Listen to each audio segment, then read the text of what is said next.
Every Saturday night on CFA Prime Time, we come up with a new record, and that's what they're predicting still again this evening. This will be the largest crowd ever to see a game in the state of Florida. Last year, we were in Knoxville, Tennessee. The first half was about as close as you can get two teams, but it was Tennessee who blew it open. In the second half, they won by a decisive margin, 45-3. Let's go down to the field and get the temperature from the Florida bench. Here's Adrian Karsten. Well, Ron, it is going crazy down here. Let me tell you something. Brad Culpepper, the outstanding defensive lineman for the Gators, is also the student body vice president. He went on a campaign this week. Campaign to fire up Florida Field because he doesn't want anyone to forget what happened last year. It's been a year since we played up there and got embarrassed on ESPN. We were undefeated, and I've been haunted by that tune Rocky Top for a long time, and I'm about ready for that dream to end. Well, if 85,000 people and a few cheerleaders can crank up the volume on Brad's emotion, this crowd could control the game. Let's go over to the Tennessee sideline with Craig James. Hey, Tennessee's used to playing in front of 96 or 97,000 fans, but that's in Knoxville in front of their own fans. Tonight, they'll have 80,000 cheering against them. But as star defensive end Chuck Smith says, it's really no big deal. We're not going to be intimidated by anyone. We've got guys that have played for years here and have played against everyone, you know, Colorados, Alabamas. We're not going to be intimidated by what they say or what their fans do. We're coming down there to play. Tennessee says they're expecting a wild crowd. Now it's time to see how they'll respond. Ron. Okay, Craig, we're all excited. Talk is over. Let's play football. Joey Chapman of Tennessee has it teed up, and you look at Kennedy and Houston, the two deep backs for the Gators.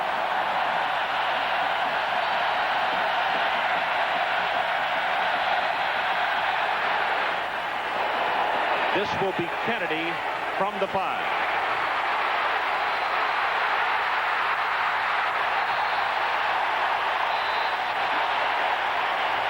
Now let's meet the starters on offense, brought to you by Energizer. For the Florida Gators, the player of the year in the SEC already has 14 touchdown passes, Shane Matthews.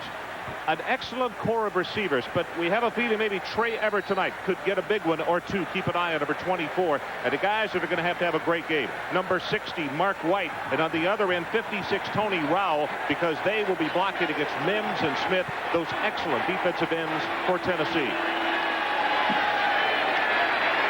Matthews on first down. Throws it complete. That's Rhett out of the backfield. And let's meet the starters for the Tennessee defense. Chris Mims, number 93. And if we call his name a lot, along with number 56, Chuck Smith, it means it's a very long night for the Gators. Ernest Field, a part of a core of excellent linebackers. He leads the team in tackles. And in the secondary, also very experienced and good, great cover guy, Jeremy Lincoln.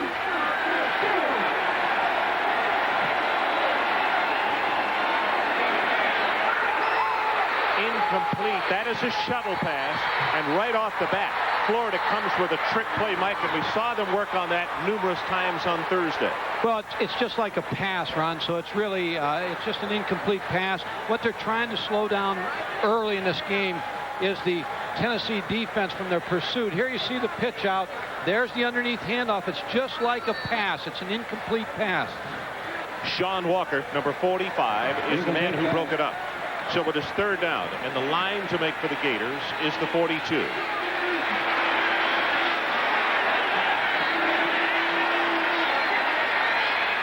Matthews tipped and intercepted by Tennessee. Number 5, Roderick Lewis, the sophomore from Mobile, Alabama. And a flag is down at the 32.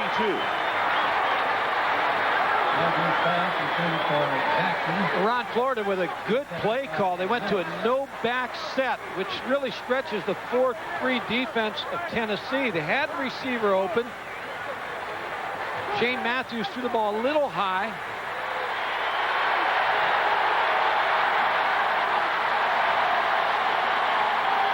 Al Ford, the referee. After the play was over, we had a personal foul against this team. It'll be first down and 25. You're going to see Shane Matthews. No backs in the backfield, so they have everybody stretched out. Here's the pass, little high. Roderick Lewis, number 5, is going to intercept it. Big break for Florida right here because they get a 15-yard penalty. So even though the ball's intercepted, it'll back them up 15 yards. There's the interception. Big break for Tennessee early. Willie Jackson, number 22, is the man that the pass was intended for. So the Volunteers with the first big break of the night. The lone setback as they come out on offense is Kenneth Campbell. We'll check those starters after this play. Because it was a post-play foul following the interception, it is going to be first down and 25. And right now, let's take a look at the starters as Johnny Majors travels the sideline. Andy Kelly at quarterback tonight. Many say so goes Kelly, so goes Tennessee. The wide receivers, well, guess who? Mr. Pickens. If it's Slim Pickens, it'll be a great night for the Gators. If it's Heavy Pickens, hang on. The Vols will love it. And up front, they got John Fisher back, the anchor at center. He had an ankle injury a couple of weeks ago when we did them against Auburn. Tonight, he is very close to 100% again. There's a look at Pickens. Gator fans, the unlikely. Ron, both teams want to establish the run tonight. Carl Pickens, who you see on your screen, he's as good a receiver as I've seen the last 10 years. He makes defensive coaches defend him. So you have to play at least a man and a half or two people on Carl Pickens. When you do that, that opens up the running game for James Stewart. It also works, so it opens up the passing game to the other side to Faulkner, Craig Faulkner, and J.J. McCluskey.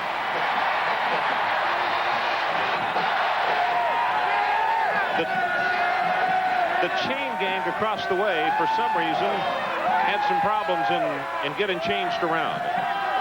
15-yard penalty, as we mentioned, was marked off because of a personal foul after the pass had been intercepted. And let's take a look at the SEC standings and the obvious importance of this one. Florida, 3-0 in the conference. Tennessee, 2-0. And for the first time tonight, we see the Vols on offense.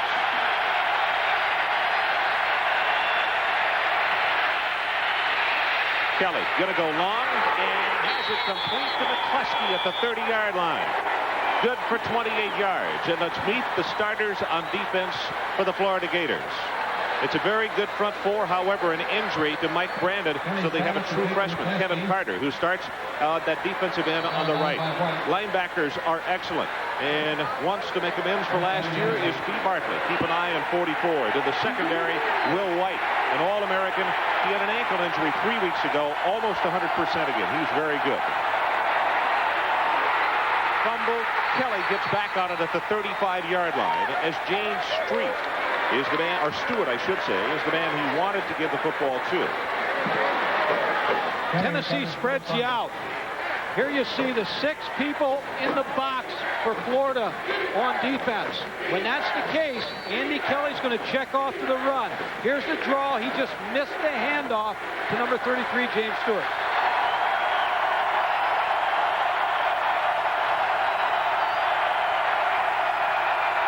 See those middle linebackers creeping up. Ball is fumbled from center again.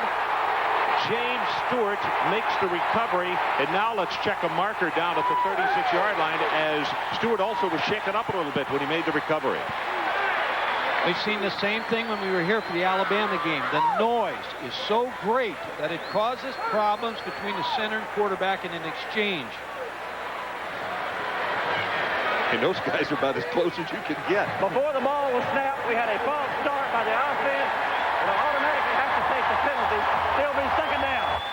Well, there's the important point for Tennessee as you see the fumble again, is that even if that ball had been recovered by Florida, it would have been a no play, and it is still second down. The line to make, they need to go all the way to the 20. Good screen down right now for Tennessee, or some kind of inside throw.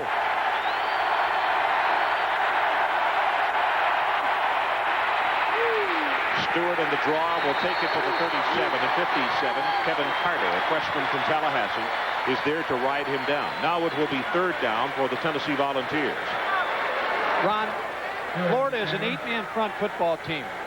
They play 8 people real close to the line of scrimmage. The most important people, I think, in this game tonight are the 2 outside linebackers, Myrick Anderson, number 26, B. Bartley, number 44. How they move around and try to confuse Andy Kelly.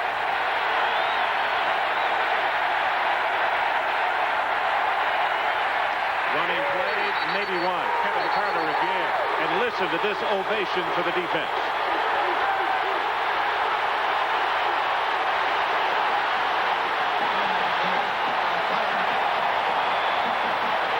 Also big number 71, Tony McCoy, gets up and leads some cheers. as Tennessee gets an interception, a personal foul penalty, and then a very stubborn Florida defense, and they will get nothing from the turnover. One thing they will gain is field position if this guy punts it down inside the 10. Hutton, the left-footed. This is very high. It's not going to make the end zone. Tennessee is surrounding it, and it goes out of bounds at the 5-yard line. So Florida has the ball back, but they will scrimmage very deep in their own territory. Let's take a break. 12:03 left in this opening quarter. Presentation of CFA football, Tennessee versus Florida, is brought to you by Toyota and their quality line of 1992 cars and trucks. Toyota, I love what you do for me. Welcome back to Gainesville. The Gators dodged one right there, but they are going to have to scrimmage for their own 5-yard line as Rhett and McNabb come out as the running backs. No tight end. Alonzo Sullivan is flexed out at tight end on the left side. Matthews with the draw, and Rhett will take it maybe for one, and that's about it. You can see Smith coming from that outside linebacking position. Also, Hardy was in the area. Chuck Smith, a senior, he is from Athens, Georgia. And I think a lot of NFL scouts, Mike, are getting very excited about him every time they see him play. Chuck Smith and Chris Mims are outstanding defensive ends. Mark White, number 60, and Tony Rowell, number 56. Both offensive tackles have a job ahead of them tonight.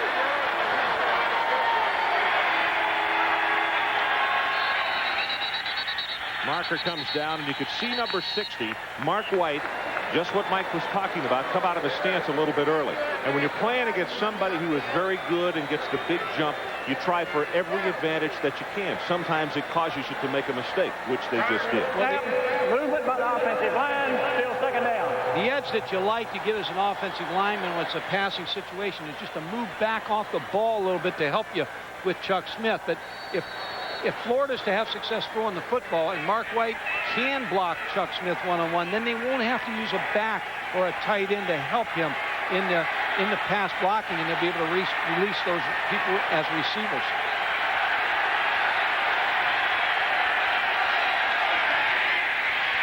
Matthews caught for a safety. Chuck Smith.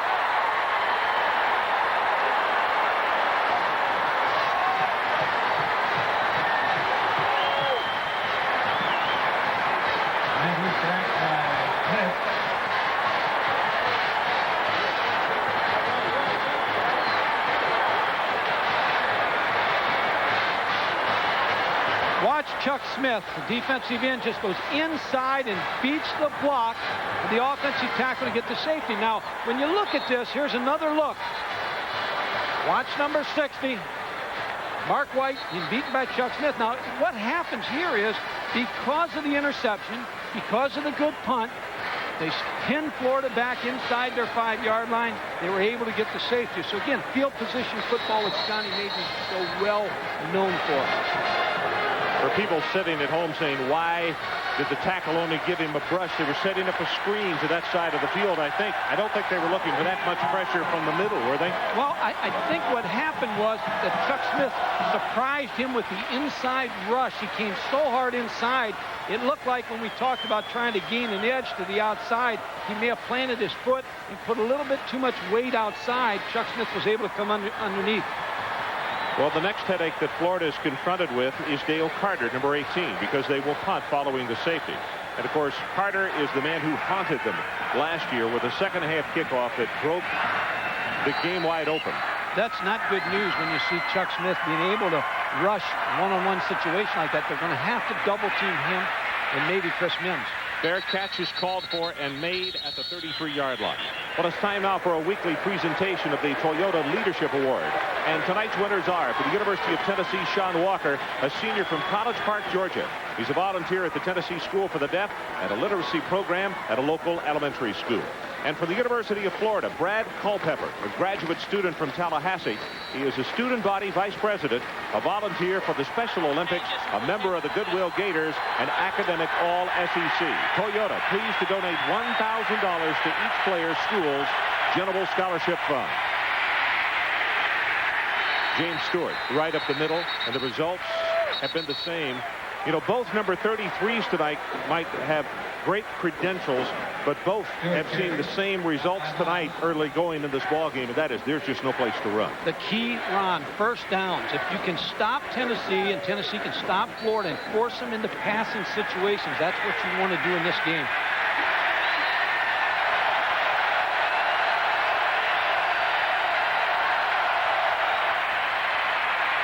Hit at the line of scrimmage and knocked down for a loss by Harvey Thomas, the junior from Pompano, Florida. And the great defensive plays on both sides of the football continue. Wow. Ron, we talk about the defense of Florida. Look at the 8-man front. 1, 2, 3, 4, 5, 6, 7, 8 against the run. And that's why it's so difficult to run against the 8-man front. They just outnumber you. And now you have to be worried about Carl Pickens on third down. Third down, 3 wide receivers come to the open side of the field. The line to make is to 44. Kelly, under heavy pressure, gets away from it. Caught from behind and fumbles the football. Florida has recovered at the 48.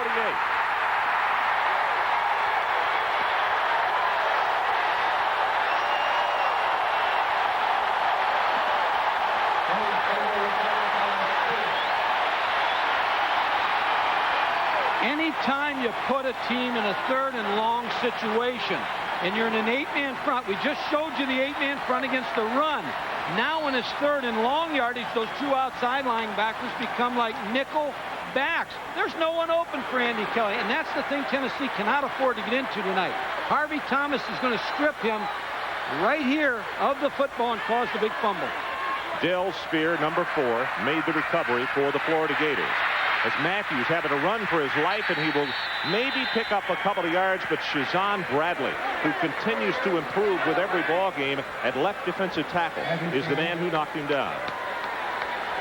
Well, Tennessee, as you can see by the numbers, have had some fumble problems.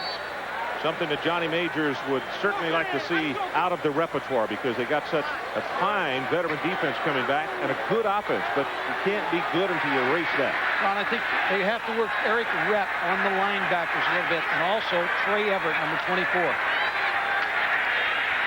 Matthews again steps up because of heavy outside pressure, and he will come out of bounds at, they're going to spot him out at the 41. Ernest Fields, that time, ushered him out of bounds, and now it'll be 3rd and 3. That's not a sack, but Chris Mims did just as well. He was able to put enough pressure on Andy Kelly, on Shane Matthews. He was able to flush him out. Some of the scores going up on the board and some of the unbelievable upsets today. The Rice Owls, a 20-point underdog, playing against undefeated and top 10 ranked Baylor, and they win it at Waco. On any given Saturday, Texas surprises Oklahoma, also a member of the top 10. Tennessee going to be offside, free play for the Gators, but they'll only have a couple of yards, and with that they should have picked up the first down because of the offside. Well, that's the way to slow Chuck Smith down. Change the cadence and give him some kind of inflection to try to draw him offside. You know, as loud as it is, though, I'm not sure he can hear the cadence. He's got to be going off the ball. Defense in the neutral zone, 5-yard penalty. And let's go down to Adrian Karsten on the Florida sideline. Ron, here's the situation with the offensive line, and the safety happened right down in our end zone here. They're told don't be intimidated by that Tennessee defensive line. When you go to pass rush, step up and take them on. Don't backpedal right away. You're not giving Shane Matthews enough time to throw. Well, he's been flushed up into the pocket, Adrian, almost every time he's thrown the football. Gets this one away. Trey Everett tries to cut back across the middle, but Fields simply will not let him go. Ernest Fields, the leading tackler on the Tennessee Volunteer team, and you can see why. Stops him for what's going to be about a 2-yard gain, and it looked as though it could have been big. When you go to no back set, it's almost like playing out in the backyard. You spread everybody out, and you say go down 5 and hook, and that's exactly what you had there. Trey Everett, number 24, able to go down 5 yards. Shane Matthews looks over the field. As long as there's only a 4-man rush to that offensive set, I look for Florida to stay in this. Look at the way the linebackers are split up. Quarterback draws open. No setback behind Matthews. Pressure coming pell-mell, and he throws it complete. Willie Jackson down to the 22-yard line. Now they're going to say the 20.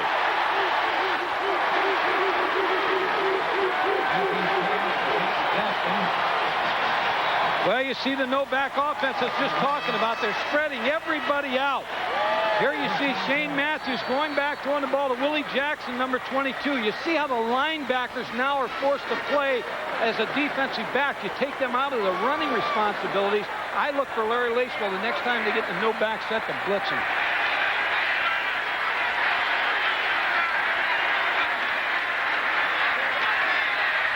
Rhett breaks off one, breaks off two, goes inside the 15 to the 14. That is an excellent second and third effort, and only because of that was he able to pick up positive yardage. It'll be a second down and 4. Miley finally stopped it. Draw, trap, screen when you got tough rushing defense like Tennessee has it. Steve Spurrier knows he runs a draw. Larry Lacewell told us the other day, the draw play like other people run the toss sweep. But you can tell by those numbers, inside what the coaches call the red zone, Florida has not been as efficient as Steve Spurrier would like.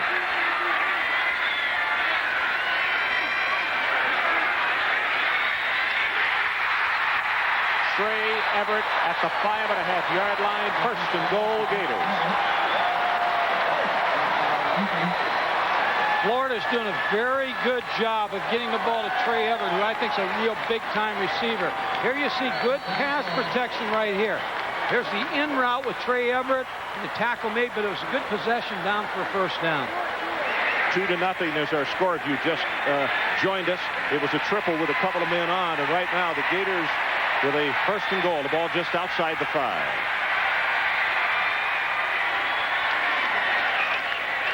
Rhett, nothing there. Hardy is the first man to come across along with Chris Mims and engulf him.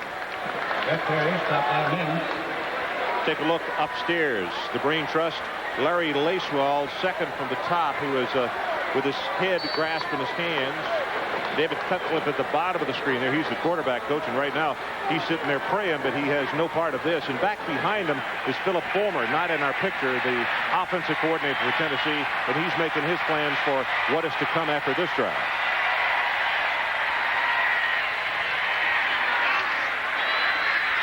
Matthews holds it forever, overthrown, incomplete, and it will be third down as Dean had come in the backfield that time. I beg your pardon, Eric Rhett is the man that the pass was intended for. Ron, maybe one of the troubles they have in the red zone is the fact that they're not able with the tight ends that they have, the big tight ends. They have some injuries there. They lost their tight end last year. And really, when you get inside the 10-yard line, you need tight ends. You need tight ends on crossing routes. And that may be giving them the problem in the red zone. Timeout called by the Florida Gators. This is the 9th play of the drive coming up, and we'll take the timeout with them. 5:36 left of the opening quarter. Tennessee 2-0. The Florida field, Ron Franklin with Mike Gottfried, Adrian Karsten, and Craig James. As you look on at Steve Spurrier, the Florida head coach, and here's the situation. His football team with the first and goal at the 5.5-yard line. Right now, they look at a third and goal from the 5.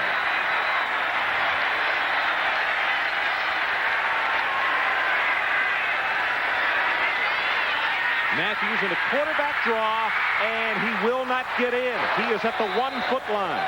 Dale Carter is the man who took his feet right out from under him. Well, we talked about the no-back set. You're going to see Florida. Look at how they have no backs in the backfield, and they spread out the linebackers. There's nobody inside to help on the draw. Shane Matthews goes back. Look, there's no linebackers. He's going to try to go up over top. Just a great tackle. Crowd will let you know. 2 setbacks, McNabb and Rhett.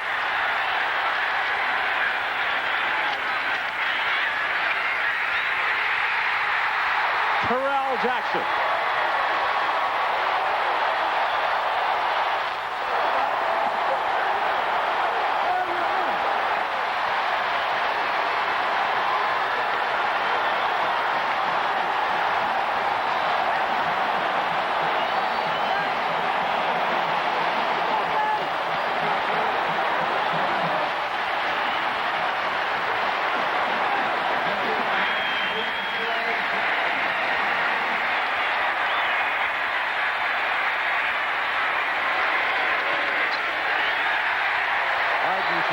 Knocks it through. And the Florida Gators, on the strength of Terrell Jackson's first touchdown pass reception of the year, and Shane Matthews has just tossed his 15th of the year. Gators lead by 5. The Gators have gone on top. Arden Krzyzewski handles field goal and extra point attempts. Now, normally we would see Ryan Rulett kicking off for the Florida Gators, but Krzyzewski has come out and it tells us one thing. The Gator coaches told us on Thursday and Friday they did not want to kick off to Carter, who burned them last year. Look for a pooch kick, and if he does it in the angle from which he is set up right here, I think McCleskey, who was standing at about the 15-yard line, one of the short backs, he should be closest to it. Taken away by one of the up backs at the 30. Now the 31-yard line is Chris Mims, and now a flag comes in late. And I have a feeling that the coaches might talk to Mims and say, let the receiver catch the football.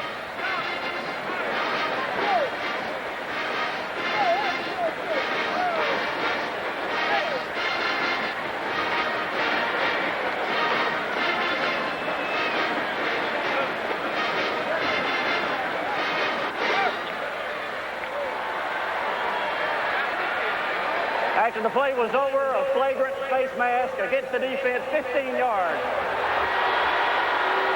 Okay, let's look back at the touchdown here. Shane Matthews is going to fake this pass, the run to the left, and both these receivers are going to come out to the right. It's called a naked play. There's the fake run. He comes out naked. He has his choice of either receiver. Terrell Jackson with the catch for the touchdown. So the scoring drive, almost 5 minutes. 10 plays covering 48 yards. And you could hear the referee, Al Ford, say flagrant face mask, so 15 yards tacked on following the pooch kick. And on first down, Darryl Mickle, who had to miss the first part of the season because of suspension, leads the way. And James Stewart just has no place to run. Well, just great defense by Florida. And again, as I said, on first down, if you can stop the running game on first down, now that puts so much pressure on the offensive coordinator on second down. You see James Stewart, see the 8-man front, down lineman moving around. James Stewart has no place to run. And as of this point, Carl Pickens has not had the ball thrown to him. Over the middle for the tight end, has it complete. Mark Adams makes the reception and really got punished on the play at the 31, but it's good for 22. And all of a sudden, the Tennessee Volunteers across midfield and a first down. Andy Kelly faked the toss sweep, threw the ball to Mark Adams on a crossing route. Carl Pickens was running a streak route on the right side and was open, but he did throw the ball to Mark Adams for a nice completion off the play action. 2 of 2. 50 yards, Andy Kelly.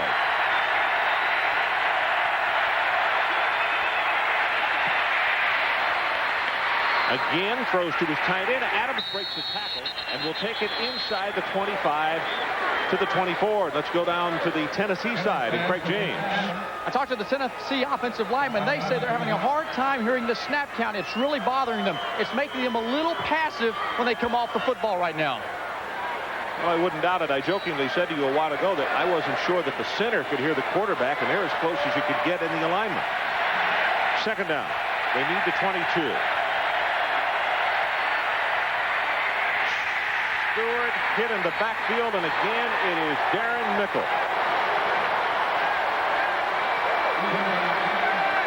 This is Darren Mickle's first game back with the injury to the last week to the defensive end. Darren Mickle now is playing number 92. You're going to see him make the tackle on James Stewart. And when you again force that run against the 8-man front, now the pressure now I think goes to the Florida defense number 26, Myrick Anderson, on underneath coverage on Carl Pickens. Mickle was suspended for 5 games. It was a house suspension because of missing classes. Pass tipped at the line of scrimmage and blocked by Harvey Thomas.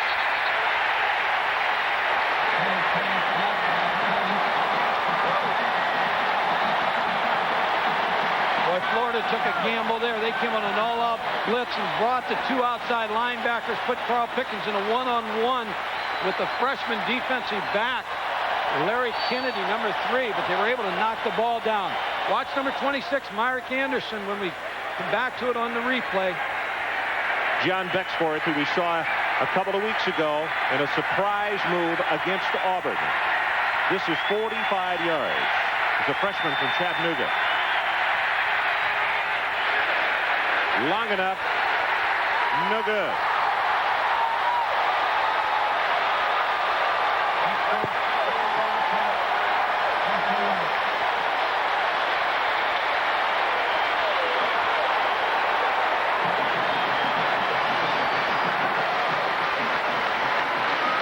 Be sure to be with us next Saturday. College Game Day gets your day kicked off with previews and features of all the day's action. Chris Fowler and Lee Parcel will kick that one off at 11:30 Eastern Time. Then at 12 o'clock, a Big Ten struggle between Michigan and the Indiana Hoosiers. And then 7 o'clock or 7:30 next Saturday night, that's where Mike and I will be. Notre Dame against the Air Force Academy.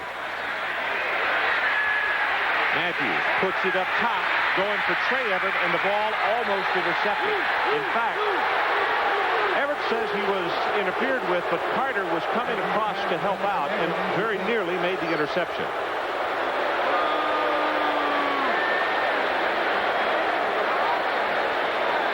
Here you're going to see what Florida's doing without any backs in the backfield. But see, look at the linebackers, how wide they are and how much they're stretched. So look for the inside passing game to the running backs to eventually start opening for Florida. Florida feels like they can't run against Tennessee, so they're trying to go to the no back to set up their offensive game plan.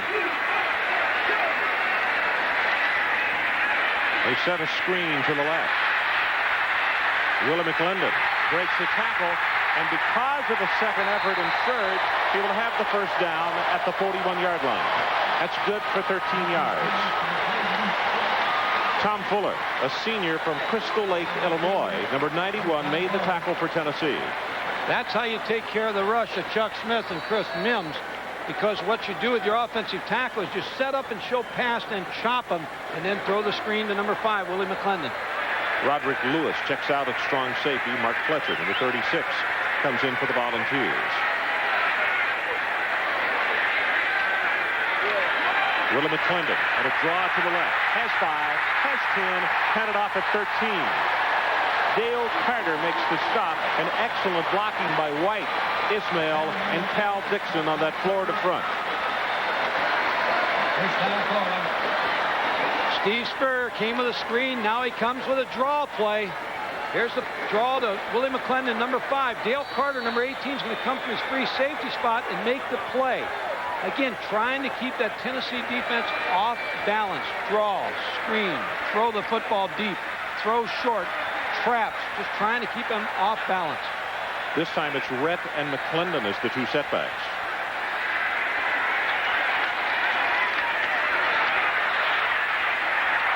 Intended for Rhett, and I'll tell you, almost tipped and intercepted by Carter. Number 18 was the closest to it, and you can see him say, I was that close to making the interception. Well, he was close, Ron. When you get a two-deep coverage, every coach in America wants to try to get somebody down the middle in what we call the middle read. He had Eric Rhett down the middle in play action. See, when he faked that ball, it brought the linebackers up. You have the safeties way deep, so there is an area 18 to 25 yards right in the middle if he just could have got it down a little lower.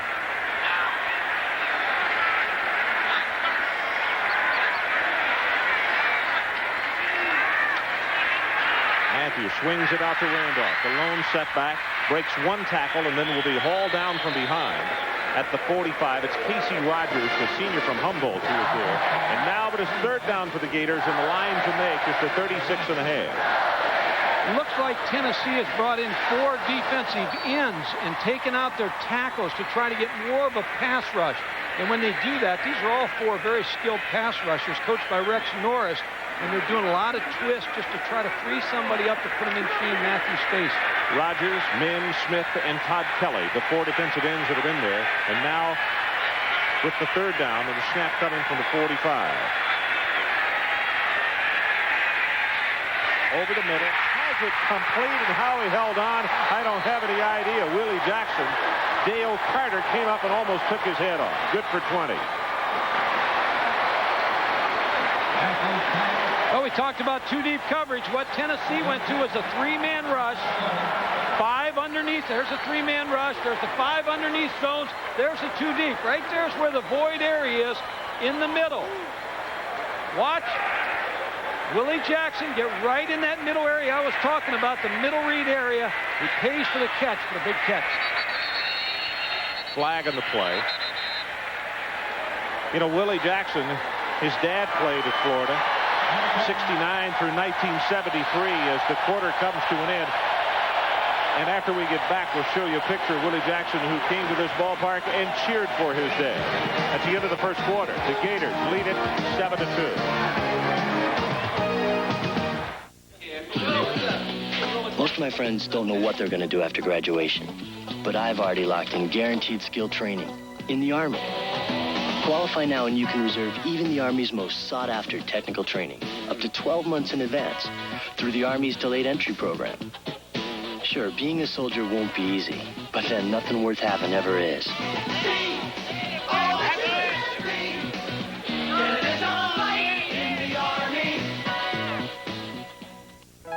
Somehow, people have gotten the idea the new Toyota Paseo is a wildly exciting, sporty coupe. The Paseo is a practical, sensible car. Okay, so it has some muscle, and a low starting price could be a big turn-on. And sure, you're going to be instantly popular. That's no reason to do something impulsive. Think it over. The all-new Paseo, a very practical car from Toyota. To keep your competitive edge, you can phone it there, fax it there, even beam it there. But there's nothing like being there. With US Air and the American Express card, you get a winning combination. The airline that begins with you and the card dedicated to providing unparalleled customer service. US Air and the American Express card. Keep your competitive edge. Can do it with True Value. Their fall shopper circular will focus on value, like this Green Thumb Classic leaf rake, only $5.29, with a lifetime warranty and a comfort grip. And this 19-inch outdoor broom, just $7.88, is the dirt catcher from Empire. Then move debris on wheels. The Rubbermaid Bruiser 32-gallon trash can is only $9.99 in the fall shopper and at participating True Value hardware stores and home centers. Today, we need to make every drop of oil count. So at BP, we're using advanced drilling techniques. Building oil fields that are smaller, more efficient, more productive than ever. Because that's the kind of thinking it takes to deliver about 10% of America's domestic oil. And to make the most of every drop. BP, the energy to change. Everyone thought this one would be tight, and that's what we had at the end of the first quarter. Florida 7-2. And the picture we were talking about a moment ago, Willie Jackson, who caught that pass and just blasted over the middle just a couple of plays ago. His father was a wide receiver here at the University of Florida, and this picture was in a local newspaper when Willie was about 3 years of age. Watch Daddy go, go Gators. His father played here 1969 through 73. And I'm sure there's no greater feeling than have your son come and play at your alma mater. Must be a great feeling. Matthews on first down gets it complete. That's Duncan. Monty Duncan, the sophomore from St. Augustine, and now they say incomplete. Couldn't hold on to it. Mike, you might talk about what is an interesting situation with Florida, the fact that they're using both Alonzo Sullivan and Monty Duncan, who are undersized, flexing them out at tight end.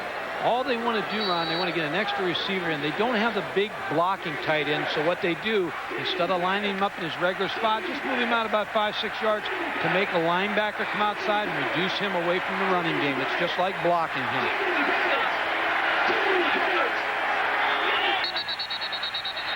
Mark White came out of his stance. You could hear the pounding on the desk. That was next door. The Florida coaches are there. And, you know, I think what Craig James said down on the field just a moment ago, I think this crowd is working against Florida as much as it's working against Tennessee right now.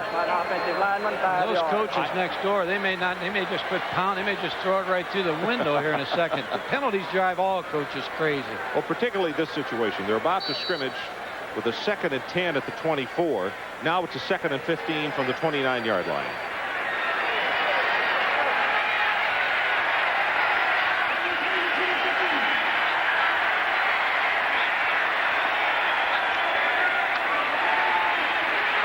Going to go deep. He's got him there. Trey Everett.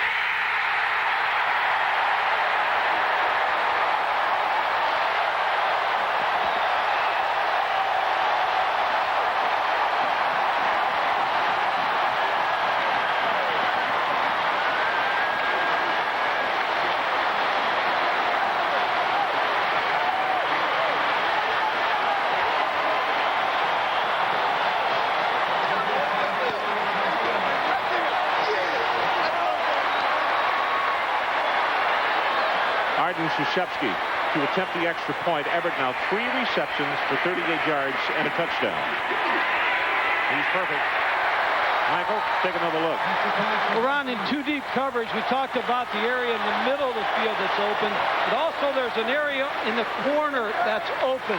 In the back corner here where the safety can't get to. You're going to see the route. 1 back set. They got them spread out. 4-man rush. You watch the twist coming. Here's the corner route. Trey Everett just gets him involved enough inside that he's wide open. Tracy Smith is not able to cover him. Big play receiver. Let's see him again. Trey Everett. He's as big-time a receiver as you'll find in the SEC. He's an outstanding player. Big catch, big touchdown. One more look at it as Shane Matthews has just thrown his 16th touchdown pass of the season. Trey Everett, the last time we were here against Alabama, he's having a little problem with a hamstring. But I think you could tell by that move right there, as the defensive back thought he was going to make a post move and he took it out. His real name is Ezekiel III, but he goes by Trey. Well, a nice game plan by Steve Spurrier here early in the ball game. And no back set. The 1 back set. He's able to neutralize the pass rush with a draw on the screen. So far, things are working in their favor. Tennessee offense needs to get something on 1st down. That's where they're having their biggest problems, because on 2nd and 3rd, they're throwing into real heavy coverage. Again, Arden Krzyzewski is kicking off. And this time he kicks it away with the near sideline, and that will catch the corner of the end zone. Carter thought it was going to go out of bounds, and they would have gotten the good field position. And Krzyzewski, just like he drew a line, just right inside the corner, nails it.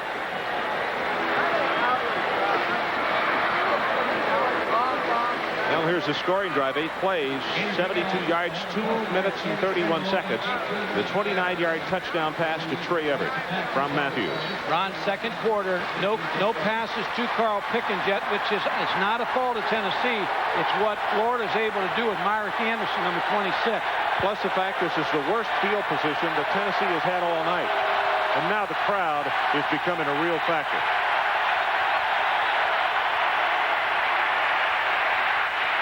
Kelly has it complete at the 40-yard line to Faulkner, and nothing takes the crowd out of it any quicker than that. He'll bring it out to the 44. 24 yards in the pass play. Boy, Andy Kelly made a great choice here to go to Craig Faulkner. You're going to see the fake of the draw. Both teams run the draw real well.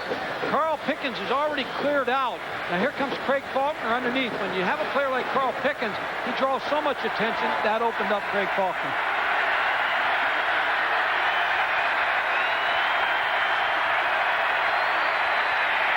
Hayden on the running play takes it for a couple. Tony McCoy, number 71, one of those at the bottom of the pile. And now it is McCoy who was saying, hey, don't get quiet on us now. Also, Tim Hawk, number 99, was in on the tackle. Yeah, Tony McCoy saying, don't get quiet now. I don't need to hear the signals. Joe, go ahead. Tennessee has to hear them now, so let's get loud. Aaron Hayden remains in the ballgame at tailback, the freshman out of Detroit. See the blitz coming from inside. Pitch goes to Hayden, breaks 1 tackle. Will take it for a couple, and it's Darren Mickle, the junior out of Miami, who has had an outstanding game in his early going. Will tackle him just before the 50. Boy, Florida's defensive game plan is working just like their offensive game plan is to this point.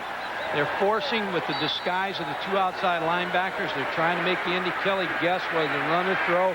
They've been able to keep Carl Pickens out of the game to this point.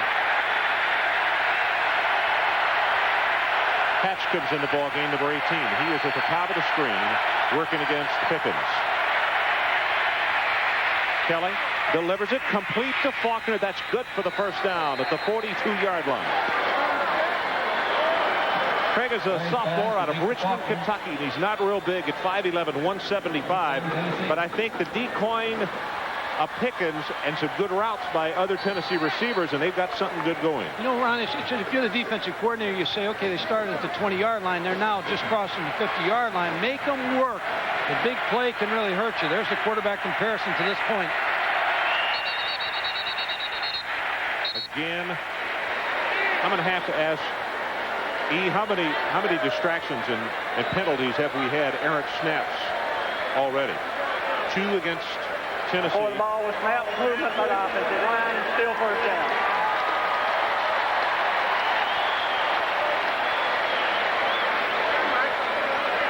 That goes back to the idea of making a team work the field. Eventually, they'll make mistakes. They'll fumble the ball, or they'll throw an interception, or they'll jump off sides or get a hold.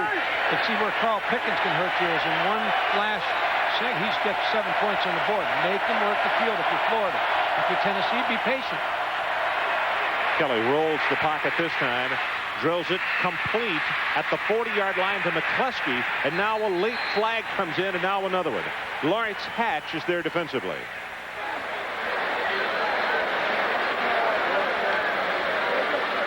Good play call by Tennessee. Philip Fulmer, the offensive coordinator, went away from the drop-back game, now rolled out with a sprint-out pass. Flagrant face mask against the defense, 15 yards, first down. You're going to see Andy Kelly in the rollout. As I said before, once you have a quarterback, drop him back a little bit, then roll him out a little bit so that people can't get used to where you have him. Steve Bartley eventually makes the tackle. So if you're going to blitz him, you have to guess where he's at. Now, he's not always going to be in a drop-back scene. That's 2 flagrant face masks against the Gators. And the new line of scrimmage is the 23 of Florida. Hayden straight ahead, has a couple, now 3. 57, Kevin Carter is there hanging on to it. Kevin Carter's a true freshman, the defensive end that's starting and alternating with Darren Mickle in this defense by Ron Zook, the defensive coordinator. Good drive to this point. Now Florida has to toughen inside the 20. Tennessee, again, keep the patience that they're having right now and get that ball in the end zone. Good look at number 50, Brad Culpepper, the senior from Tallahassee. One of the real leaders on this ball club. Kelly will be hit by Culpepper.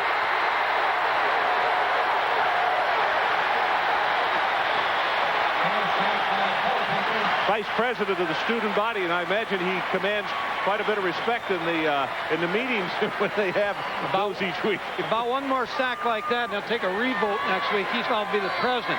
Here you're going to see Brad Culpepper just come over the block of number 59, Mike Stow, to make the play and force him into a 3rd and long situation. The 4th tackle for a loss by Florida, the 2nd quarterback sack. It is 3rd down. The line to make the 13.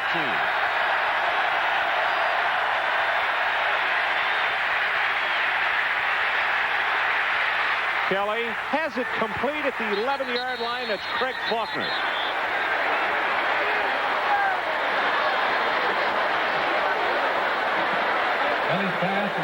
Robinson and Spear will finally make the tackle.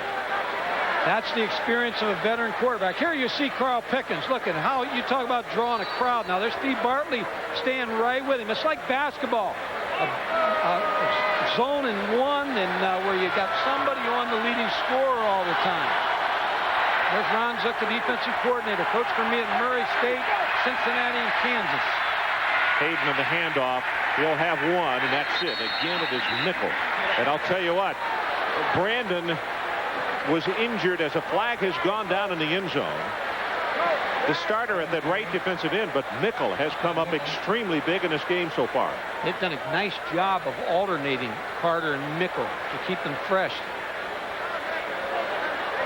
And we've just been told by Alvin Lindblad, our statistician, and Billy Warndell, our spotter, that Personal foul against the defense is half the distance to the goal line and an automatic first down. wow. Another personal foul against Florida. That's 5 individual tackles for Mickle already. We have 10:39 left to play until halftime. Well, that's a big penalty right there, Ron, because pretty good defensive play. Now they had first down on the up to 4-yard line. It's Jerry Odom jumping up and down. He was a starter at middle linebacker, or one of the middle backers last year out of Merritt Island, now a graduate assistant. Kelly rolls the pocket, has a man, touchdown Tennessee.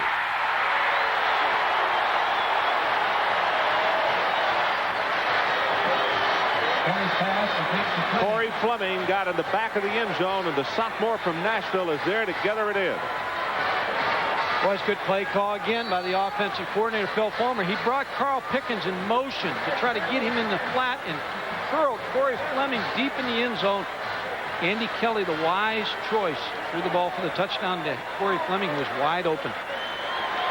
Bexford to attempt the extra point for the Vols.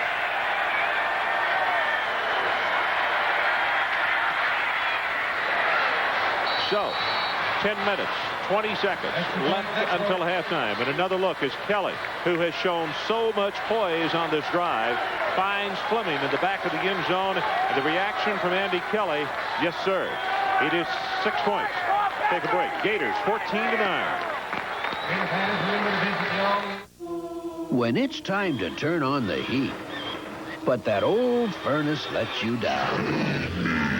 Install the system you can rely on, Temstar. Replace that beast in the basement with reliable Temstar and get help. 5 years of extra protection on parts and labor, now at participating Temstar dealers. Get the furnace that's quiet, efficient, and extremely reliable. Temstar. Rely on the star. Mercedes, BMW, Lexus. Expensive cars with one luxury that helped those who could afford them walk away with their lives. An airbag. Fortunately for the rest of us, there's the Isuzu Stylus, the first and only import under $10,000 with a driver's side airbag, standard. So you too can enjoy a lower cost of living. The Isuzu Stylus at just $91.99. There's no comparison.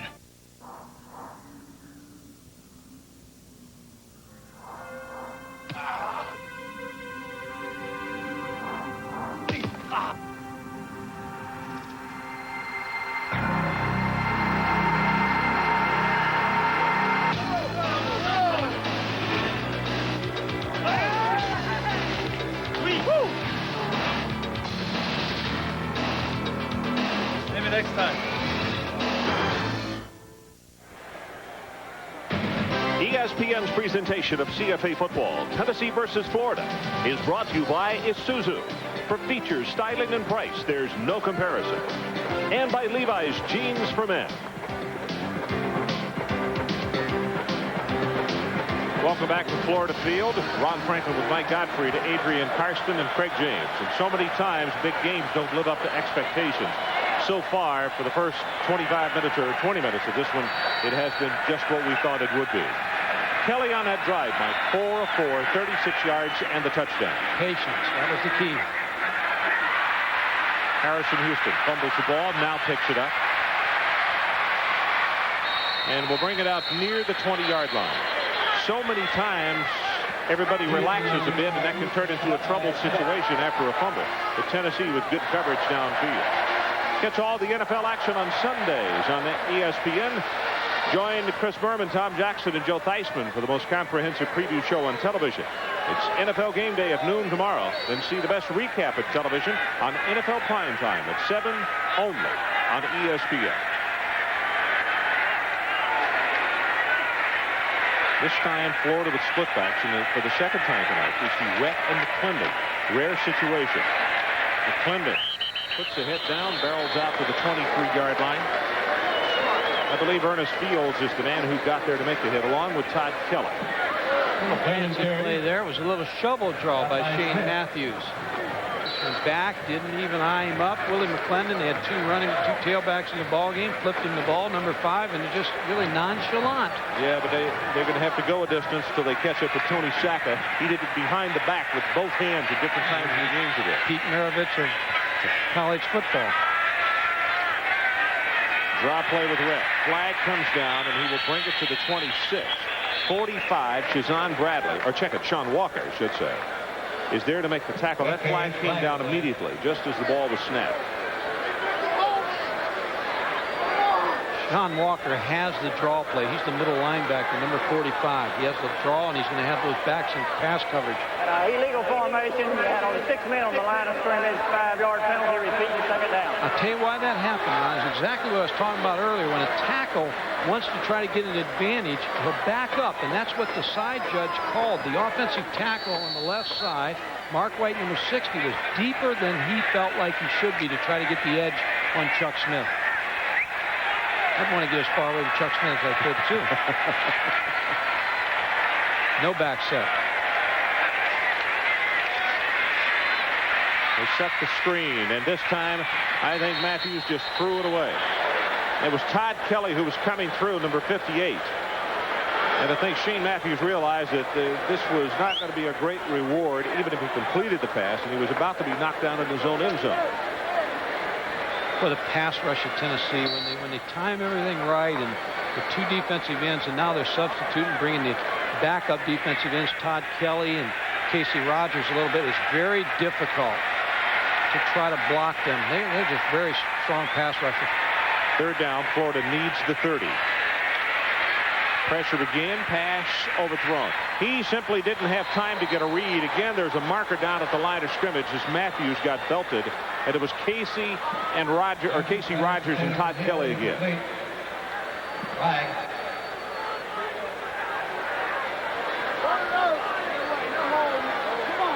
Illegal formation on the 6 men on the line. Decline. 4-10.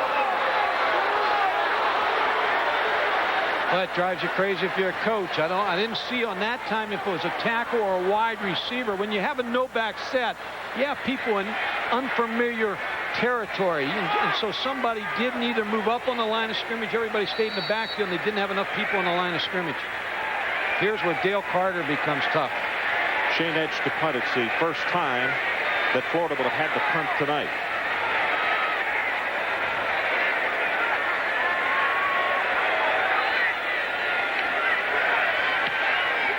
Good high driving spiral. Good heavens. Carter all the way back to the 27. And he will be stopped at the 30. That's about as good as it gets in special teams. 54 yards of the punt, 2 on the return. If you're trying to decide between an Isuzu Trooper with the most cargo space in its class and an Isuzu Rodeo with the most overall passenger space, take your time.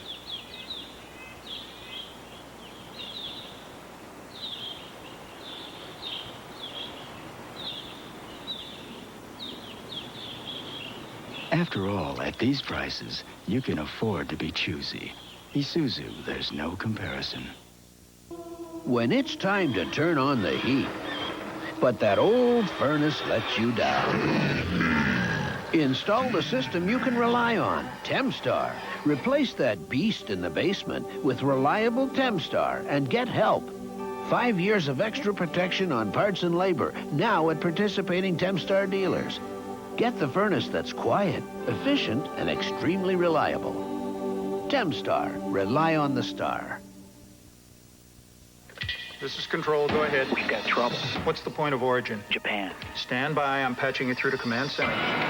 We've got to find it. We'll have it tomorrow. Tomorrow's too late. Did you inform headquarters? We're working on it. Hold on. We've got something. Quick, check the vehicle ID number. That's it. With more parts for more import cars than anybody else. We got it. Napa is a domestic solution to an international problem. Notre Dame's Fighting Irish are out to stop the dominant ground attack of Air Force. Next Saturday, live on ESPN. Well, Mike, it's where we'll be next Saturday night in the beautiful Rocky Mountains Air Force Academy, playing host at Notre Dame. Fisher DeBerry and Lou Holtz. A nice challenge.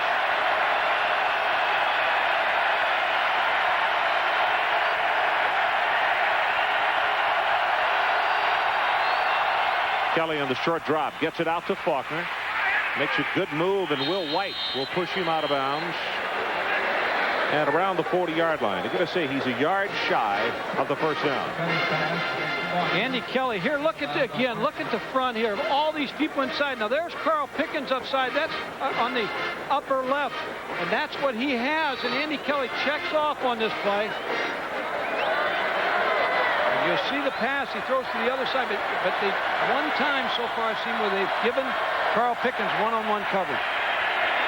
Counter the option. Going to go long, and he's got him open. Looking for Pickens, and the ball got lofted, and it is knocked away by Larry Kennedy. I'll tell you for the world, if Kelly had gotten any kind of spiral on that so the ball would have carried, Pickens had broken 5 yards free. And let's go down to Craig James for an update. Craig. It's amazing they were able to audibilize on the last play. Several of their players said that it's so loud, they're just going on the snap count on the ball, the movement of the football, that they cannot hear anything when Andy tries to make an audibilization. Well, Carl Pickens is heading to the sideline along with Faulkner. Corey Fleming will come into the ball game. And for the Vols, it is third down, and they need about a half yard. Straight ahead is Kelly. He'll have it. Brad Culpepper down at the bottom of the pile. Also, you can see Godfrey Miles getting up. There's 71, Tony McCoy. And here comes number 15 back on. Mike, how much fun is it? They just went deep to Pickens, but I guess he's going to have to grow accustomed to being decoy because before this year's over, he's going to get the same treatment by everybody they face. Well, I said it before. If I walked into the stadium as a head coach, I wouldn't want Carl Pickens to beat me, so I'm going to make sure 2 people are on him all the time in some type of coverage. He's down at the bottom of the screen as Kelly throws it. Great catch by Faulkner, and he'll take it inside the 40 to the 39.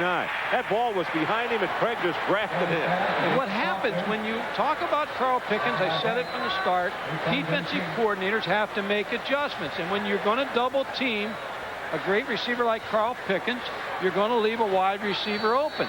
And here you see number 4, Craig Faulkner, with just an excellent catch. Good concentration. But he has one-on-one in his zone coverage over there that he should be open all the time. He and J.J. McCleskey.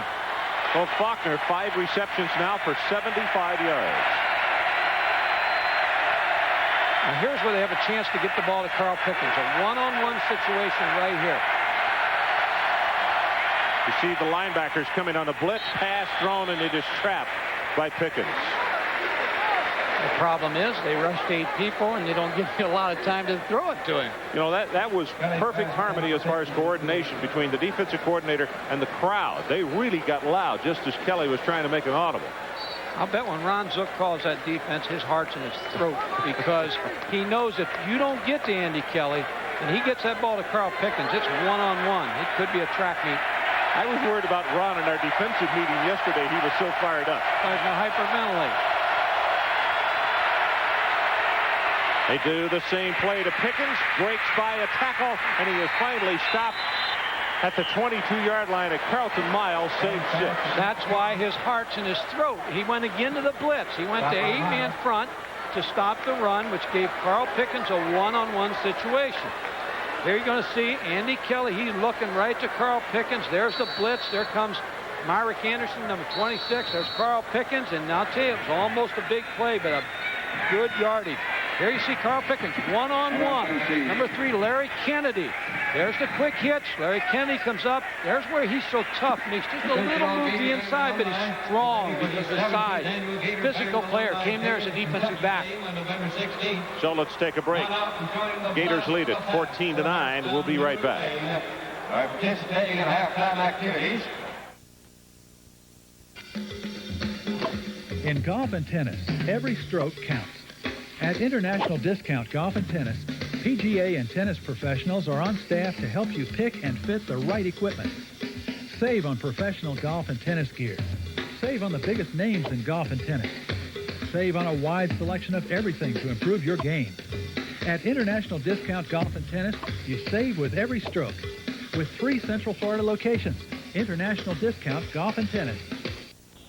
The elegance, sophistication, and timeless beauty of sparkling diamonds and gemstones is what Brittany Jewels is famous for.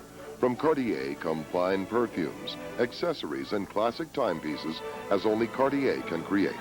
The Corum gold ingot watch and superb timepieces from Piaget define elegance and style in the passage of time. Brittany Jewels, located in the lobby of the Walt Disney World Dolphin, is open 9:30 a.m. to 9 p.m. daily. Hit pure power or pure beauty or both. You decide. See Joe Weider's Ms. Olympia Bodybuilding Championships Sunday night live on ESPN. Rick Meyer and Notre Dame's Fighting Irish are on a mission. They're out to stop the dominant ground attack of Air Force. And Indiana faces Michigan. Live college football next Saturday on ESPN. Well, Tennessee stepped on the field to beat Alabama in 1988 with an 0-5 record. And the ball fans were kind of screaming about head coach Johnny Majors, who had led the Orange to a 10-1 mark just the year before. Majors' team went down for the 6th consecutive time that day, but then they bounced back to win the final 5 games of the season. And, of course, the story from there gets very, very good for Majors. Ron, he's 29-3-2 since that point. This team that you see tonight, the Tennessee team, they're battle hardened. I mean, they were in that 0-6 and they won. I think this team is good because of the results of what happened back in '88. They learned how to win. Kelly fumbles the snap from center, and Florida has recovered at the 24.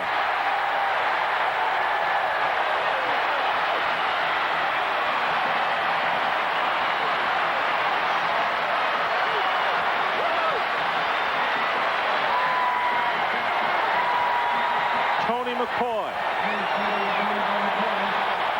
That's his 2nd recovery of the night. One mistakes will kill you, and I think Andy Kelly just pulled out a little too soon on the snap. Here you see Andy Kelly rocking back. Looks like the ball hits his hand, and he's stepping back so quickly. I think the ball just went out and went to the ground. And the surge by Culpepper had both the center and the guard occupied. They were pushed out of the play. Matthews has it complete. That's Houston. And he has enough for the Florida first down at the 36.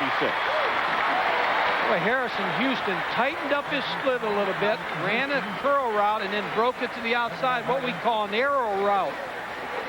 Good pass completion, good catch, good yardage. Now, Harrison Houston was a backup, but Coach Spurrier felt like he needed to get Harrison Houston and Trey Everett on the field at the same time because they felt like they had speed and they were the most productive receivers.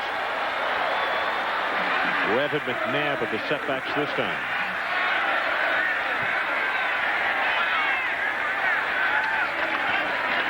Rhett, does he get blasted at the line of scrimmage? He will not get back. It is Shazan Bradley, number 40, the senior out of Athens, Tennessee, who makes the hit. Rhett, as soon as he got the football, got number 40. I had a chance to talk to Eric Rhett yesterday. He is an outstanding individual. I asked him, would you rather run the football or would you rather be a pass receiver? And he said, either way, I just went to football. And an outstanding young man.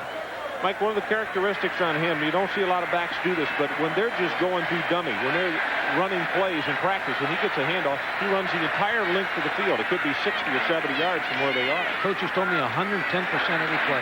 Pass wide open over the middle, down to the 40-yard line is Aubrey Hill. 26 yards. Keep talking about the no-back set and what problems it has caused Tennessee. Shane Matthews comes right back to it and is able to throw this football right down the middle of the field because he's spreading everybody out. Here you see Chuck Smith on the rush, trying to get just almost to Shane Matthews before he was able to get the ball away. Good pass. Was not able to enjoy the completion. He never saw it.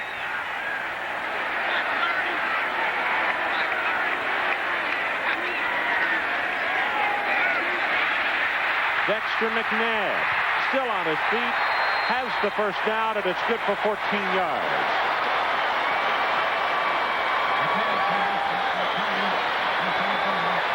Reeves on the sideline trying to inspire his teammates. Here you go, see Dexter McNabb on the draw. Watch the lineman show pass. Ball given to Dexter McNabb on the draw. Watch the linebackers. Look at the cross blocking and look at the hole that opens. When you throw the football successfully, it can't open the run. Good. McNabb is no pleasure to tackle either. He's 6 feet, 238 pounds.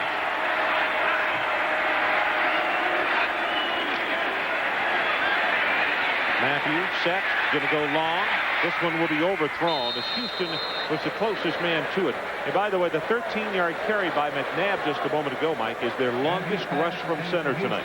I think the team that wins this game will be the team that establishes some sort of running game. I know both defenses are very strong against the run, but someone has to establish the running game to open up their passing game, the play actions, in key situations. Steve Spurrier's done an outstanding job. I had a chance to watch practice the other day. Fine teacher. No back set again. Now, the reason this has caused them so much problem is they have to move their linebackers, have to spread out. They made blitzing in this situation, and that's what he sees. He's bringing somebody to help block. Matthews in the short drop, puts it up for the end zone, has a man there, and caught out of bounds. Trey Everett caught it, but he was out of bounds. Jeremy Lincoln is the man they were working on. Now that's what I thought that would happen with Larry Lacewell. Now with the no back set, he's going to make him blitz, which is going to bring some receivers in. There's Larry Lacewell. You see him right here in your screen, second from the left. He sees the no back set. He's not going to sit back there anymore and let him pick him. He's going to be able to come back after him and try to pressure him and make him keep some of those receivers in. So now you get a one-on-one situation on the outside. Third down. And the situation as a late replacement comes in on offense, that is Dexter McNabb. It is third down, and the line to make is the 15, 16 and a half. And now because of the confusion, Florida's going to have to use a timeout. So let's take it with them. 5:09 left until halftime. Gators leading by 5.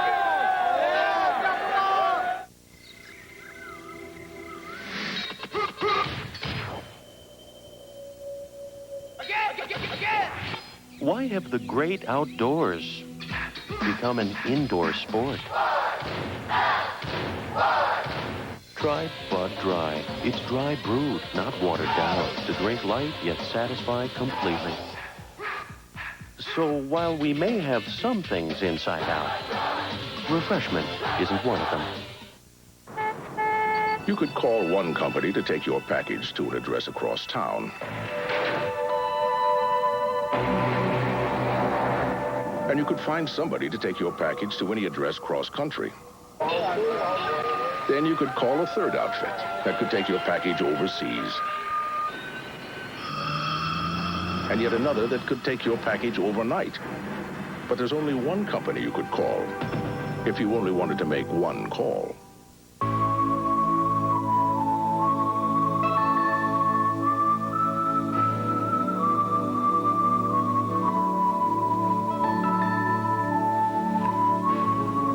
I was sure this year's father-son picnic was on Saturday, but they said no, it was definitely on Sunday. And you know, they never listen to me.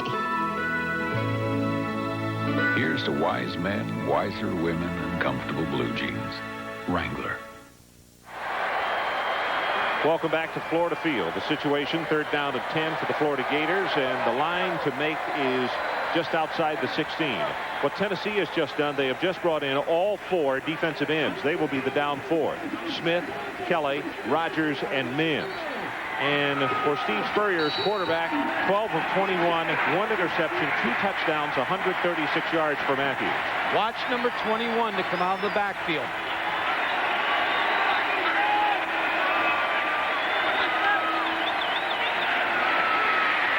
Right over the middle, has it complete, Willie Jackson.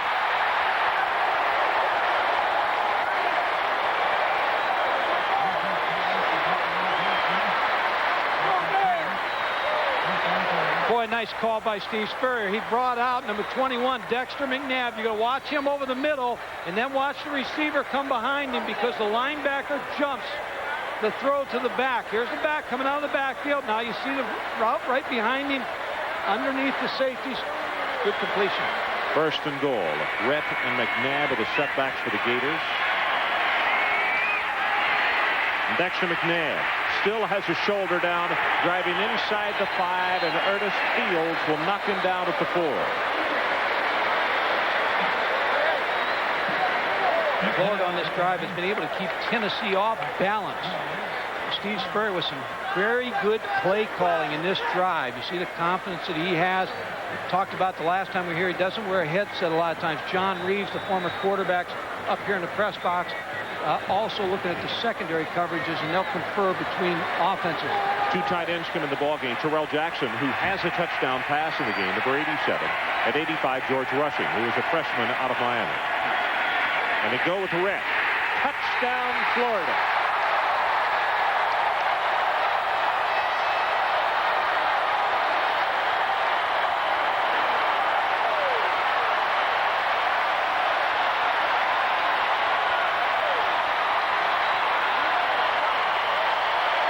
I'm telling you, Ismail and Cal Dixon did some kind of job of blowing the hole open. Rhett takes it into the end zone. And Arden Krzyzewski will try to put the Gators on top 21-9.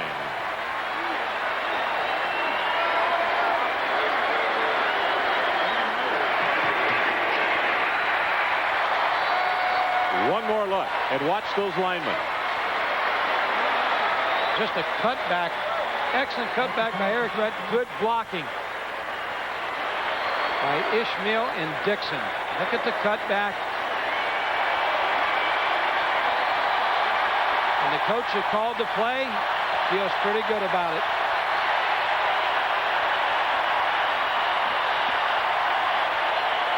Nine plays, 75 yards, 3 minutes and 26 seconds. After the Tennessee mistake, they turned it into a score. And you can't, when you're on the road like this, you can't afford turnovers. Mike, we have 3:58 left until halftime. 21-9, the Gators on top. And, of course, ever present in their mind and in the mind of their fans is what happened last year up at Knoxville. And they've had 364 days to think about that. A 45-3 shellacking. And let's go down to Adrian Karsten, who is behind the Florida bench right now. Well, here's the situation, Ron. As Craig James mentioned a couple of moments ago, this decibel meter is the result of this last Florida drive. This is registering over 100 decibels, and ironically, the only other stadium that I think that we could say comes close to this is up in Knoxville. Shane Matthews said earlier this week that it's very tough to quiet his own crowd. The result is either 85,000 sore throats in the morning or 85,000 earaches, depending on how you look at it.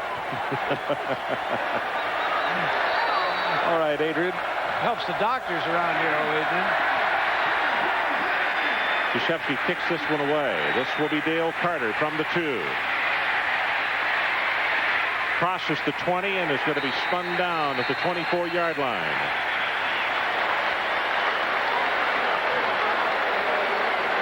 Tennessee needs another drive like their last drive where they showed patience, took what the defense gives you. I know people don't like to hear that sometimes, but that is exactly what's happened in this ball game. Tennessee so far has been patient. Take what they give you, try to get a nice drive, and get a score before half. Speaking of half, this is what is coming up during the intermission. Mr. Brando and Mr. Corso bringing up to date on what is going on in college football. Play action, puts it on his hip, looking for Pickens, has him at the 40, pushed out of bounds at the 44. Del Spear, number 4, got the bump on him to knock him out of bounds. Florida's running a lot of 2-deep coverage just like Tennessee, and you're going to see Carl Pickens run like a post, take him inside, make him think you're going inside, and then break behind him. Now the safety, number 4, Dale Spear, has to come over to make that play.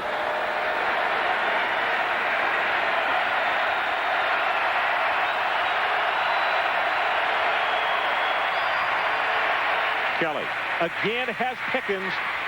Can't get out of the grasp of Fee Bartley, who will spin him down. They're going to give him forward progress inside the 42-yard line. And just like that, Tennessee is into Gator territory. Well, they're not trying to go for the home run now with Carl Pickens. Carl Pickens just on an inside route, about a 15-yard route where he's just breaking inside. Now what Tennessee has done a little different is brought in a tight end in the offense. And now going to two-back offense. Little changeup. Kelly. Well, it was missing communication. He wanted Pickens again. I think what Tennessee has finally said, besides the change that they have made in that offensive alignment that you alluded to, is that they have said, hey, we've got the big weapon on the field. Let's do everything we can to get the football to it. Coming up at halftime, Timmy Brando and Lee Corso. Also the top stories of the day, some major upsets. The Longhorns over the Sooners. Rice upends Baylor, and East Carolina surprises Syracuse.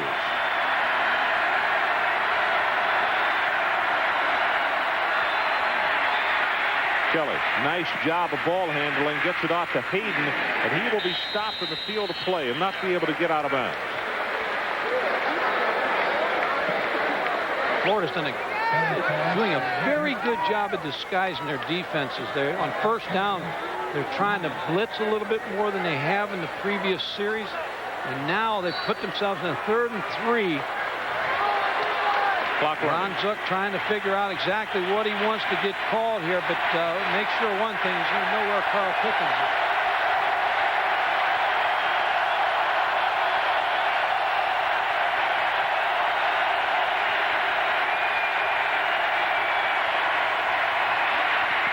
Out of the backfield, inside the 30, and Von Reeves, the tight end, coming across is there. Really nice call by Tennessee.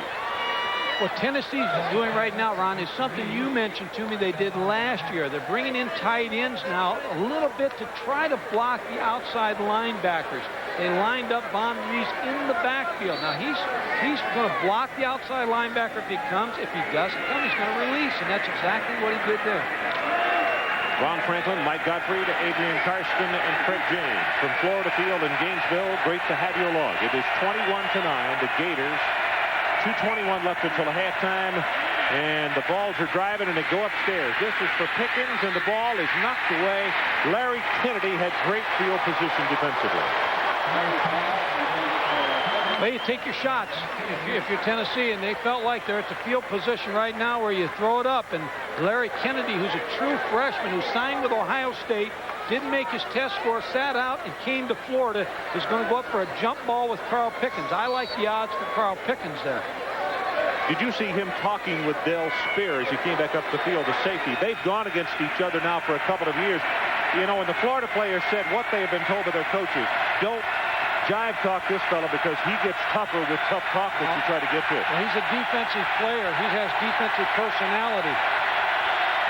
Draw play. Mose Phillips will fight it forward to the 25. Nickel, number 92, is down at the bottom of the pile. And now for Tennessee, the situation. It is a 3rd down, and they need 7. The line to make is the 18. What I would do right now if I was Johnny Majors is I would try to use Carl Pickens as a decoy and try to bring Von Reeves out of the backfield across to the side where Carl Pickens is. And try to get the football to either he, Faulkner, or McCuskey.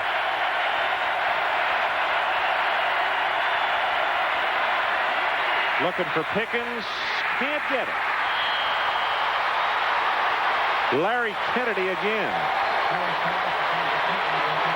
Now that, Mike, what do we got as far as a field goal attempt? This is pretty long. But they're going to go for it. Bexport will come out and have the attempt. Now, his longest is 44. That was in a game we telecast a couple of weeks ago up in Knoxville against Auburn. And this attempt will be in that vicinity. In fact, 1 yard shorter. They'll put it down at the 33. So it's a 43-yard attempt.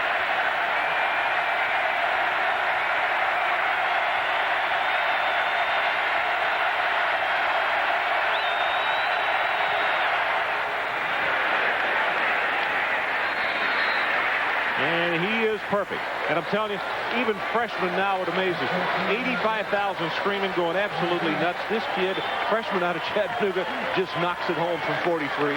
No pressure on him. Calm and cool. He just came in here and delivered and put 3 more on the board for the Vols to make it 21-12. But that's what, as a defensive coordinator, Ron Zook, and we talked to Larry Lacewell about it, make them work the field. You know, you give up 3, but you still did your job. You kept them out of the end zone. And it's like Larry Lacewell said, we'll give them nickels and we'll give them dimes, but we don't want the dollar given up. And they're not doing that. They're giving them the 3 points. Let's look at Bexport one more time. In fact, the game that we had a couple of weeks ago against Auburn, we were a little bit surprised because they had even thought of redshirting him even by the middle of that week. And then he waltzed out on the field and didn't miss a thing that he kicked all night. Freshman out of Chattanooga. Red Bank High School. They ripped that red shirt right off of him because he is a key player for this Tennessee team. Larry Kennedy. I got to commend this fella. He is a freshman as well. He has done an excellent job. Just one of the best that's come along in a while, Carl Pickens. Joey Chapman will kick it off for Tennessee. Houston is back in a dual safety along with number 3 Kennedy.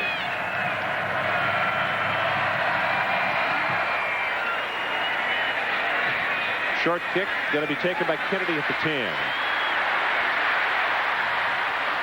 Runs into trouble out at the 28-yard line, but that's good field position with 1 minute 20 seconds to work with. Okay, you're Steve Spurrier. What do you do right here? Do something safe on first down, either a safe throw or a draw to try to get myself in a position where I get about 5 to 7, 10 more yards. Then I'm going to take some shots. I think Steve Spurrier, being an offensive coach, figures, hey, I got 120 on that clock. I'm going to use him. So I think first down is very important of what he can pick up here. He's got 1 timeout left.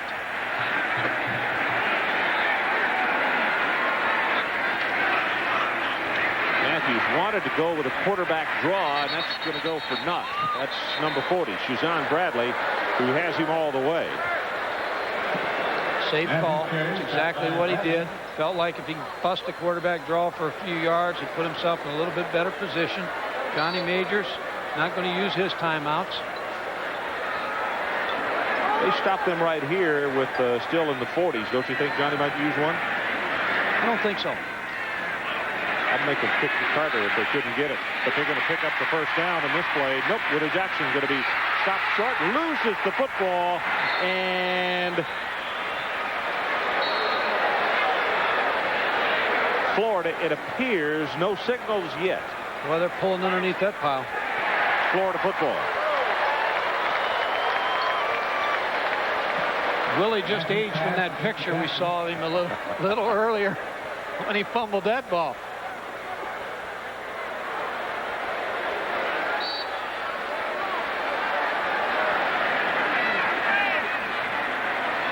Clock now runs 18 seconds, 17 seconds. Matthews will step out of bounds just across midfield with 11 ticks left on the clock. 19 yards on the scramble. What, do you put 1 up now? I think you do, but I think Steve Spurrier, being the offensive coach that he is thinking in terms of 3 right now. He's trying to figure out how to get himself down there for 1 field goal shot. He has the timeout. If you're a defensive back for Tennessee, what you have to figure also, it's going to be some type of out route where they're going to try to get somebody out around about the 30-yard line. Tennessee's going a 3-man rush and heavy. You may try to throw to the back out of the backfield, let him catch the short pass and try to run for the yards. Florida, I believe, had too many men on the field, although they have not been flagged as McNabb came off. And Florida tries to call a timeout, and they do, with 3 ticks left on the clock. I couldn't tell. McNabb came off just as the ball was being snapped. No flag was thrown, so I guess they ran the play with 10 people there. Now, Ron, he has only 1 choice. He's got to throw one. He's got to pump it up to the end zone. Now, if you're Tennessee defensive back, they're going to be in a 3-man rush and drop an 8. Arden Krzyzewski walks the sideline and probably telling his teammates right now, knowing Arden, that hey, guys, you know, I probably could hit the 62-yarder, but coach doesn't want to do it right now. Coming up at halftime, Tim Brando, Lee Corso, and the top story is 3 major upsets today in college football. By the way, the longest field goal in the history of this football team, the University of Florida, is 60 yards. Chris Perkins, that was against Tulane in 1984. This attempt, if they were to go for it, would be about 61 and a half, and Florida will not do that. Well, you talk about some coaching staffs feeling good tonight. East Carolina, Rice, they're sitting eating pizza, drinking a Coke right now, watching this game, feeling pretty good about I themselves. think Fred Goldsmith is smiling, huh? I imagine David McWilliams is smiling as well. Shane rolls the pocket. He's going to go all the way into the end zone. The ball is tipped in the air, tipped again. It is caught for a touchdown. Intercepted. No, now they say intercepted. I beg your pardon. Darrell Hardy. He had it, Ron. You're right on it. He did have the ball. In the last deflection, Darrell Hardy took it away. Boy, you saw exactly what everybody else. See, what you want to do on that play is just throw it up for grabs. Shane Matthews is going to roll out to give him a little bit more time. Now he just puts all the oomph he can underneath that ball. Now it's a basketball play again. Jump ball. You want somebody to tip it. One of your receivers to tip it. Tip it over here. There's your receiver to catch it. He's got it. Daryl Hardy takes it away. He had it, and Hardy took it away from him. It saved Tennessee a Florida touchdown. Let's go to break and catch our breath.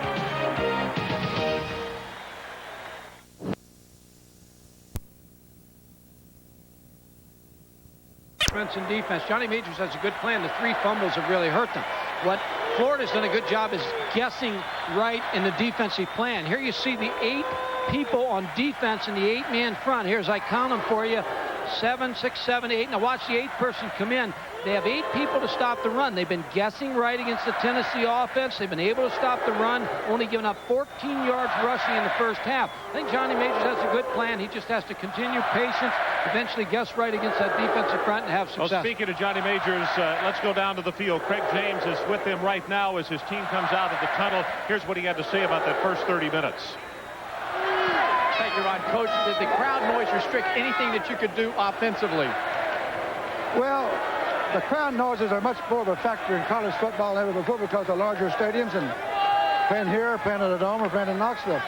It was a big factor in some mishaps at the center quarterback exchange. That's the biggest factor, and it does control your audible some. Is there any way you can get Carl Pickens more involved in the second half? We've tried to get him quite a bit involved. We've thrown to him quite a few times. And right now the biggest thing we should do is not stop ourselves. That's been the biggest margin of change in the half. All right, Coach, good luck. All right, back up to you, Ron. Okay, Craig, thanks so much. We are set to kick this one off in the second half. And Coach Majors said exactly what we were alluding to. That is Tennessee with 3 fumbles, and all 3 have been recovered by the University of Florida. That is off McCleskey's headgear. Can't find it. And now the return by Mose Phillips, shy of the 20-yard line. Mike, here are the first half numbers. I think statistics are pretty even in the ball game. The rushing attempts, where you see Tennessee 16 rushing attempts, only 14 yards. That's the only area I think that Johnny Majors would like to have a little bit better. He's got to be able to run the ball to win. And the other thing is the turnovers, the 3 fumbles that they've given up.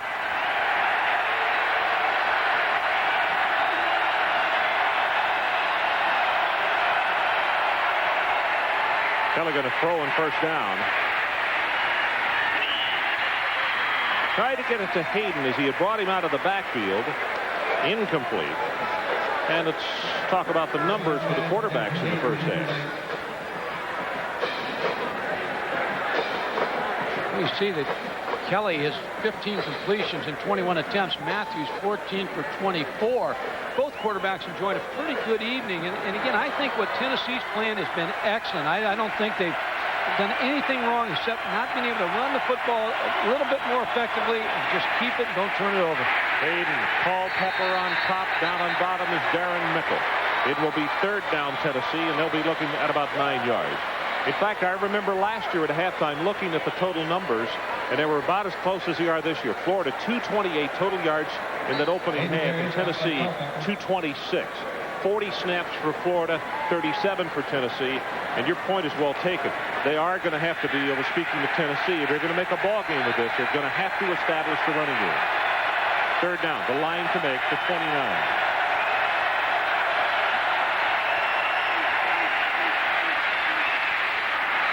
Wide open is Pickens. He'll take it across the 40 to the 43, and Lawrence Hatch is there to make the stop for Florida. I tell you, credit that completion to that offensive line. Rodney Gordon, Tom Myslinski, John Fisher, Mike Staub, Patrick Lenore. They just gave him so much time. Andy Kelly can just take his time back there and let this route with Carl Pickens. Again, when you're facing 2 deep, the corner route is open, and Carl Pickens makes the catch. Lawrence Hatch, number 18 on the tackle. It's a big drive for Tennessee. Ron, start the third quarter. You always like something good to happen with a great drive. Hayden tries to turn the corner. Cannot do it. That excellent pursuit by the Florida defense. Larry Kennedy. We called his name a lot tonight. is Tennessee has kind of looked at him. They have put number 15, Mr. Pickens, out there on him, and I think Larry has really stood up and said, hey, I will account for myself. He's responded. He's played well back there. And then you look at the front of Florida. What Ron Zook wants that tailback to do, Stuart Hayden, is to run east and west, not north and south, and they've been able to stop them.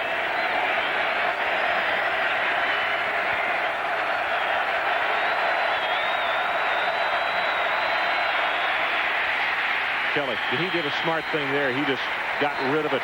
Thomas, you could see, leveled him at also 92 nickel, and it'll be third down. Boy, I'll tell you what, you give credit to disguising in the secondary. Andy Kelly thought he had the quick pass here to Carl Pickens, but the corner will roll up. Now watch. He sees he got him one-on-one. Now look at the corner roll up. He took away the short route. There's nothing else there. That's why he had to throw the ball away. Give that one to the secondary for a good disguise and coverage. Kelly on third down, passing 4 of 6 for 52 yards. He needs the 47 of Florida. And he's going to go up on top, looking for Pickens. And knocked away by Kennedy. And again, the freshman comes up big. Wow. Now, you give a coverage where you roll the corner up. Now you get a coverage where you got the corner dropping back. Larry Kennedy now stride for stride with Carl Pickens. You can't play this any better than Larry Kennedy, the true freshman. He's running, little bump there, gets his hand in his face, and is able to knock the ball away. It's awfully good defense, regardless of what class you're in.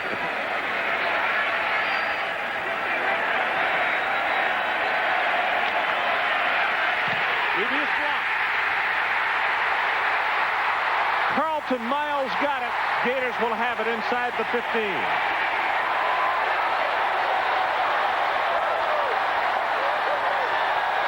Big play by the Florida special teams.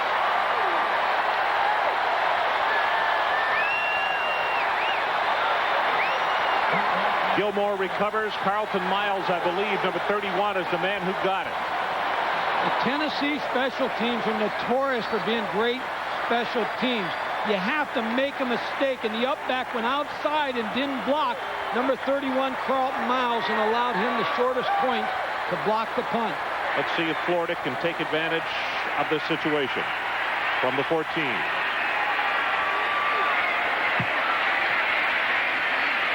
Matthews drops it over the top, complete at the 5-yard line.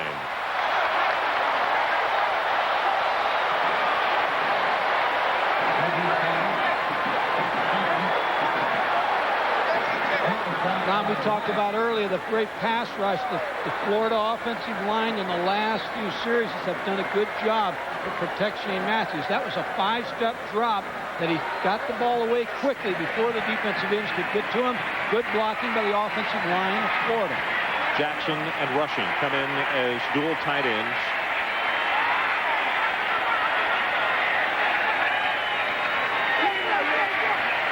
Right up the middle. He'll have the first down. It was a second down and short. Let's go to Adrian Karsten for an update. Adrian. Well, gentlemen, you said it. Start of the second half. Momentum could make the difference in this game. Coming down into this end zone now, the whole situation is that after they block that punt, all they've got to do now is punches across the goal line. The whole idea of momentum now, as far as our offensive line is concerned, is they've got to move the defensive line of Tennessee. First and goal for the Gators. The ball at the 3.5-yard line.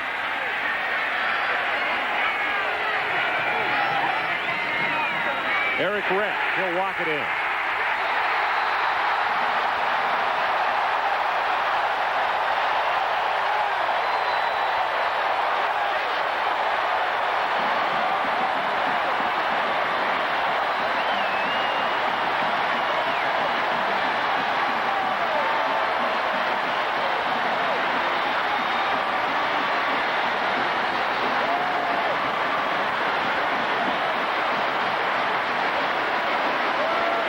Little misdirection. Tennessee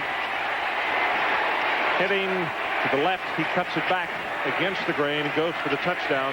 Kuchevsky pops it through. One more look at the touchdown. We talk about the block punt, setting it up. There's the counter play. Little give to the fullback.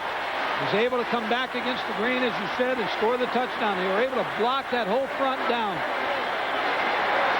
Steve Spurrier looks up at the scoreboard. His Florida Gators lead 28-12. Some of the record crowd here, and they're kind of whooping it up. Still a lot of football left to be played, but the Gators have already scored 28. They have now put a distance between themselves and the Volunteers of 16 points.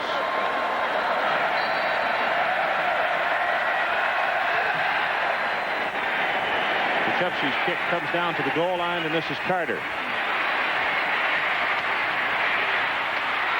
Gets belted as he crosses the 35, and he's all the way back out to the 39-yard line. Lex Smith in the special teams is the man who got a hold of it. Well, with a 16-point lead, Florida feels like they can kick the ball to Dale Carter. Now here's the kick to Carter. You're going to see the wedge on the inside. Anytime a team kicks off in the hash, you usually return it into the hash. He makes a good cut right here and is able to give his offense good field position. The 39, 38-yard line. Smith really tagged him there, and he still picked up 5 more yards. Boy, this crowd wants to see some blood after what happened last year in Knoxville. Flags are down, and the mission was accomplished. Jumping off sides, Tennessee. When you're ahead 16 points, Ron, you can do a lot of disguise, and you can kick the ball deep to Dale Carter, disguise on defense, and that's what Florida's able to do. Before the ball was snapped, movement by an offensive lineman, still first down. The other thing you want to do against the great teams, when you got an undefeated team like Tennessee, you want to take one dimension away. Either take the run game away or the passing game. Ron Zook and his defense have been able to take away one dimension of this offense right to this point, the running game. 3 times tonight, Tennessee has jumped off sides because of the noise.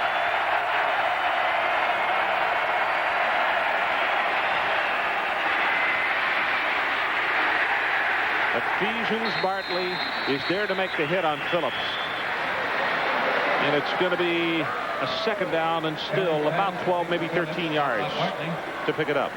Steve Bartley is another one who was very vocal this week in saying he was embarrassed. He was dissatisfied with the way he played last year up in Knoxville, and that he had waited all year for this rematch. Kids don't forget, do they? No, nor do coaches and fans.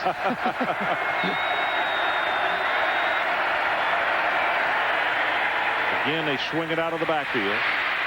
Oh, what a hit. That is Ephesians Bartley, who comes up and makes the stick on Mose Phillips. And it was right about that spot of the field in the game we were televising last year, where he took on tension and knocked him out. That's just like that commercial. Steve Bartley's sitting there. It's like the players come off and say they have ESP or something. I think he heard you. Steve Bartley, so. He's ready to play again that play. Speaking of LSU, they lead huge in their ball game. Memphis State surprising Southern Mississippi tonight. 3rd down. Little Statue of Liberty. This is Faulkner. Gets a block. Crosses the 45, and I believe he's going to have, well, I don't know. It's going to depend on the spot of the football. He is very close as Carlton Miles, one of the first defensive players to come up along with Hatch to make the tackle. Yes. Clock in the ball game.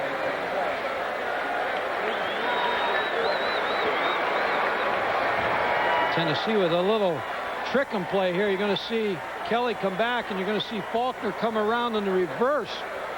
No back set. He has 2 tight ends. Shows like it's a pass. Here's the give. Now look at the lineman set up. It's almost like a screen pass to that point. That's a good job by Miles as he did not pick it up. You can see Miles was being double teamed and still played off the blockers and got a headgear on him. This is going to be a call now that Johnny's got to make with a short yardage. You're down 28-12. You're on the road. 4th and a half a yard. The last time they had this situation, it wasn't a 4th down, but the quarterback sneaked. So let's watch Andy Kelly. Tennessee leads in total yardage at this point of the ball game, 259-242, but they're down by 16 on the scoreboard. It is 4th down. They need just inches.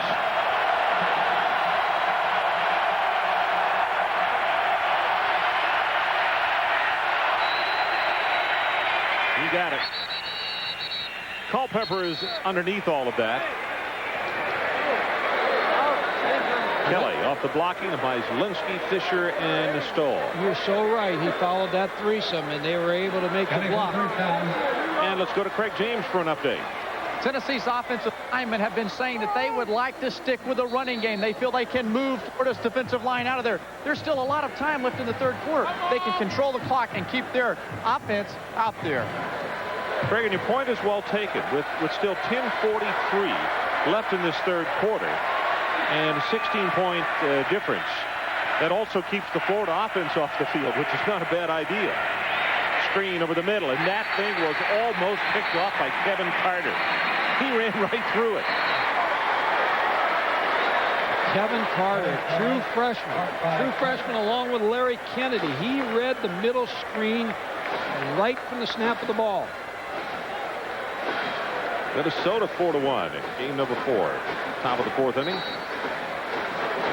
Mose Phillips comes into the ball game. You know, we might check with Craig. We didn't hear anything at halftime, but we haven't seen James Stewart since the first quarter, have we? No, we haven't. Florida now has 6 pass breakups in the ball game. Right over the middle, got Pickens there. Hang on. Breaks the tackle and finally knocked down by Larry Kennedy inside the 20-yard line. Now, I'm going to credit Phil Fulmer and Johnny Majors because I think their offensive game plan has been excellent. We talk about Carl Pickens, but when they've been doing exactly what they need to do. Here, Carl Pickens comes open against 2 deep coverage. He's right down the middle again. You'll see the 2 safeties converge on him.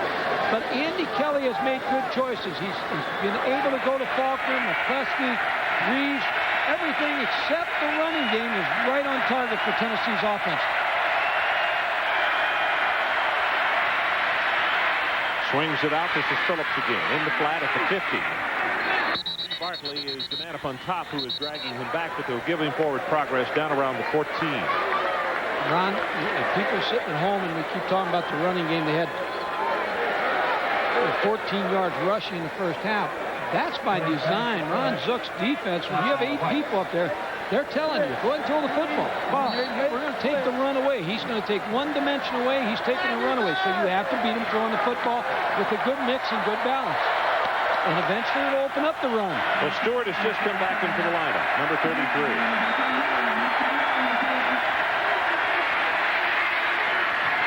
Incomplete.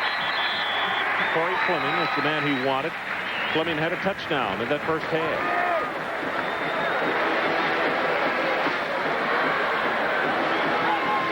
Not a bad day for Andy Kelly. 20 for 31, 279, and a touchdown.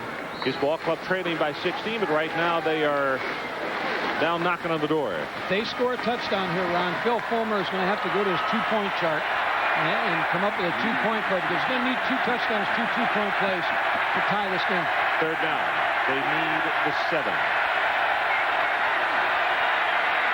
Faulkner on the reverse. Has a blocker in front. Has the first down, and it'll be stopped at the 5. First and goal, Tennessee. The reason that play is working is because the side that they're running to is the side that the outside backer, Myrick Anderson, number 26, is trying to double on Carl Pickens. So when Pickens releases, Myrick Anderson runs with him. So when Faulkner comes around the reverse, there's no outside linebacker there. That's why they're having success with that. Good play calling. Florida might not have thought Faulkner was a big part of the offense tonight, but boy, has he ever been. Straight ahead. Stewart going to be wrapped up at the line of scrimmage. Guess who? 92, Darren Mickle. Big Darren said, I'm back, and I want everybody to know it. I'm back, I'm bad, and I'm feeling good. He was a basketball player in high school. I went down to recruit him. I sat in the gym in the afternoon and watched him stuff the basketball, and I recruited him, and I might add again, unsuccessfully. But he was an outstanding athlete in high school. He now has recorded 7 tackles in this game. Faulkner comes back into the lineup.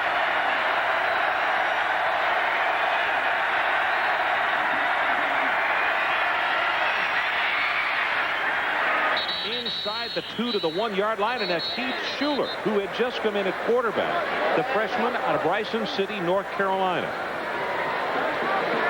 He's the option quarterback, and they like him in situations down on the goal line because the option's the extra added item on the goal line because Florida has done such a good job against Tennessee in the running game. Now the option poses them a few different problems they haven't practiced this week. You can see Pickens is on the sideline, and the freshman directs the attack, this time from the 1.5. Schuler going to be hit and knocked down. And Mike, I thought there should have been a flag. I don't see one. Is there?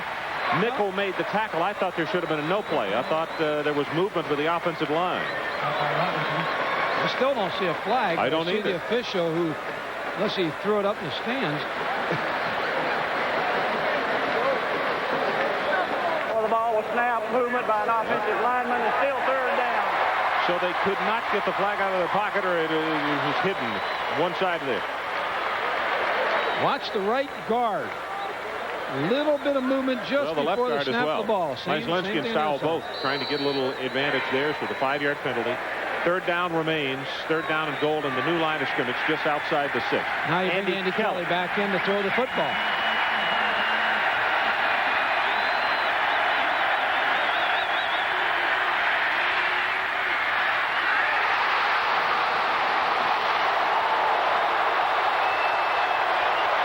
Pickens got railroaded. Del Spear is the man who speared him, and Tony McCoy was coming pell-mell after the quarterback. Boy, Del Spear, number 4, is the person that's responsible for making sure this is not a completion.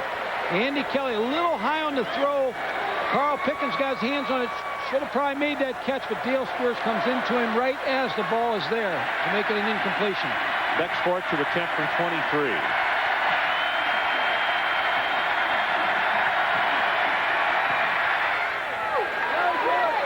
He's got it. So let's take a break. 7:28 left in the third quarter. The new score. Scored at 28, and the Volunteers 15. We'll be right back. Kelly goes on the telephone, and probably thinking as he visits with Philip Fulmer upstairs that 3 times Tennessee has been in what is called the red zone. They have come away with a couple of field goals. The other time they had a turnover on a fumble, but no touchdowns off those situations, Mike. Credit the Florida defense. It's the bend but don't break theory. This is going to be Kennedy from the 2.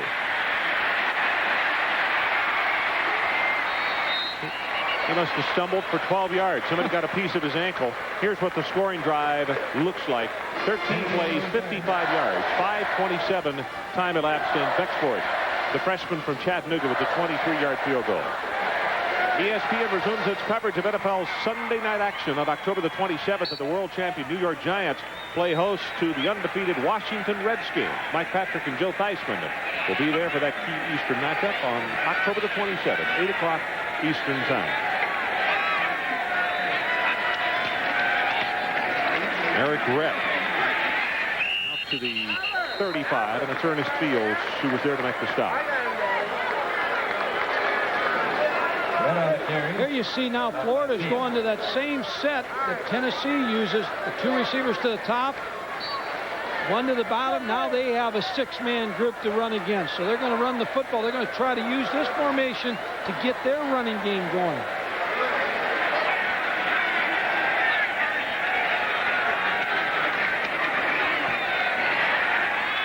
Play action. Ball is tipped and caught by Sullivan.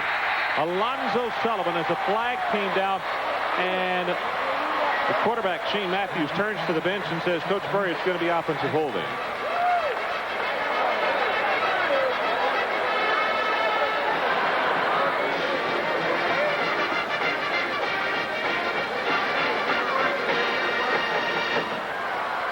Holding during the play, 10 yards from the spot of the foul, still second down.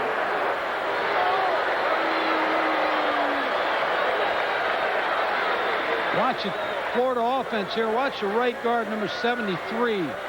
Sometimes when you get your hands to the outside and you got those blue hand pads on, the umpires see the blue hand pads, and right then that's when the flag's going to go. Now, if you're a coach, you get upset because you always feel like holding can be called anytime. But, you know, that's what bothers you when you're coaching on the sidelines. Either that or put white gloves on.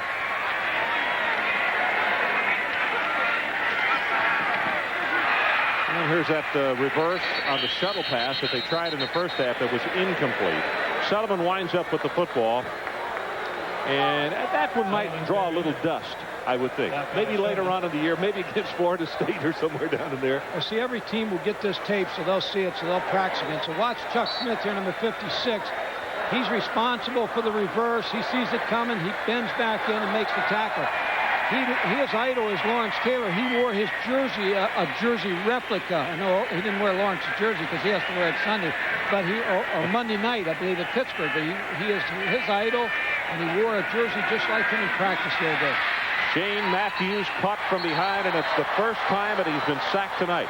And we were just about to say that Tennessee had brought in the 4 defensive ends, Smith, Kelly, Rogers, and Mims for the pass rush, and it was Todd Kelly who got him. Good defensive move by Larry Lacewell. When you do that, the reason you bring on your 4 defensive ends, you take your 2 tackles out because they're very good pass rushers. Mike, Edge has got a kick from very close to his goal line, and he just wants to make sure he gets it away. Now, Carter, extremely dangerous back there. Tennessee stands to get great field position out of this. And the ball's had to return out. Oh, he just banged another one. Carter all the way back to the 27-yard line. And Florida with the super coverage. Let's take a break. 4:57 left to play in this third quarter. Gators by 13. 15 our score. Florida on top.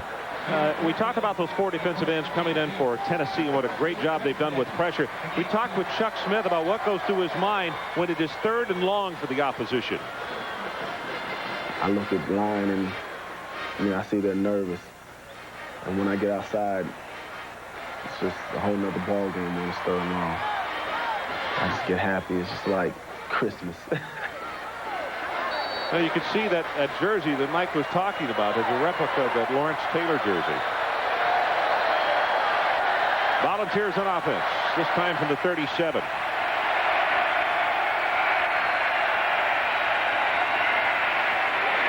Almost intercepted. Good heavens. 41, Ed Robinson was right there, and he can't believe it. It just, had it been on fire, would have burned a hole in his chest. He couldn't have threw it to Eddie Robinson any better. Andy Kelly didn't see Ed Robinson coming underneath this route to see where he's trying to get the ball to Corey Fleming, and Ed Robinson came right underneath it. 2 weeks ago against Auburn, it was coverage from underneath that got him in trouble in the interception when Smith took it in for the Auburn Tigers to put them back in the ballgame. Yeah.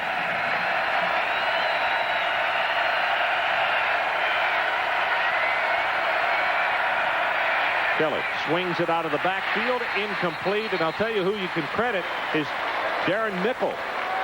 He was away from the play, but he still was close enough. He got a big paw up in front to cause the running back not to be able to catch the football, and Hayden dropped it. Hey, you just get yourself in, you dig the hole a little deeper in 3rd and long yardage, but the Florida defense has played well tonight. Johnny Majors needs a first down here bad. He had the momentum switching a little bit, but that punt by Shane Edge really set them back. There's 2 of them tonight by Edge. 7 pass breakups for Florida tonight. Kelly will be sacked. 71, Tony McCoy. 2 times Kelly has been knocked down tonight. And Florida with a player shaken up. I think it's McCoy who made the sack. Well, Tony McCoy just roars up here on the offensive line. Andy Kelly, again, good coverage. There's no place to throw the football, and Tony McCoy makes the tackle. Rex Norris, who's the defensive line coach now for Tennessee, used to be the defensive line coach for Florida. He's outstanding. He was at Oklahoma under Barry Switzer, but he teaches good pass rush techniques. And I saw some comments by Brad Culpepper, said he's not just my coach, he's my best friend when he was here. Chuck Smith said I was lazy when I went to Tennessee, and Rex Norris helped me. And he shows films of the Vikings and the 49ers and the Giants to his players on pass rushing schemes. But the respect that both these teams' defensive lines has for him is really impressive. For McCoy, who is still down on the field and being checked over by the staff there, and he's going to be okay. They get him up. He has 4 tackles, 2 of those solo. They're being told that he caught a helmet on his right knee, and the training staff is helping him off. See if you can pick it up. Yeah, there's a headgear on that knee. see if the Gators come after him again. Hutton at the 19. And they're coming after him. And the left footer bangs it away. And just like Edge, he really gets a big one. Back to the 15. Duncan, as the flag comes down, will be pushed out of bounds shy of the 30. 53 yards in the kick and 13 on the return. I saw a clip where it's either holding on the return, so Florida will be backed up. You know, both of these ball clubs to show you how they have every firepower that you look for. Edge has punted twice tonight officially, 56 and 56. Both putting Tennessee beyond midfield when they thought they'd get the ball in good field position. Hutton comes back after a block kick and boots that one 53 yards. And Johnny told me a funny thing 2 weeks ago. He said, you know, Hutton during the run back, first down and 10. He said, Hutton is the first left footer I've ever had since I've been coaching. And he said, you know, I don't know why it took me this long, because when I played, I hated with a passion to try to return a left footer's kick because of that awkward spin. Well, there aren't many, so you don't get to practice against them. And the spin's completely opposite. And Johnny's right, and he was a great punt returner. I said, I don't know why it took me so long. I said, if I disliked it so much, why wouldn't other return people dislike it? His recruiting coordinator will be looking for all left footers across this country from here on in. Little draw play with Rep this time. Squeezes his way for 4, maybe 5. Clock is now under 4 minutes. Gators leading 28-15. Difference in the game so far, the 3 turnovers and the block punt. And then the inability of Tennessee and the ability of Florida to keep them out of the end zone 3 times. They're down in the red zone and inside the 10-yard line 2 times. And come away with just field goals. Florida with 2 wide receivers and 2 tight ends on this formation.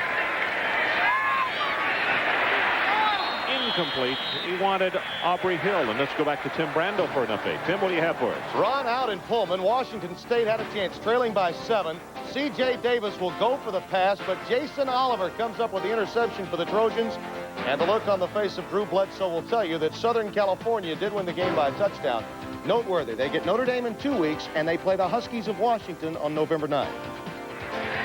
Thanks, Tim. And they had to come from behind to do it. The last time we looked up there, Washington State was leading that football game. The weekends are going to get a little tougher, too.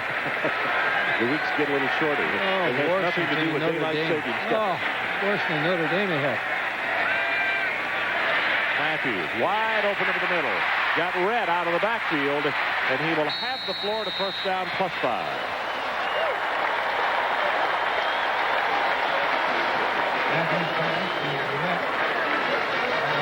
Well, we talked about trying to get running backs on linebackers in cover 2. Here's who you're going to have. This Brett against the inside linebacker, Sean Walker.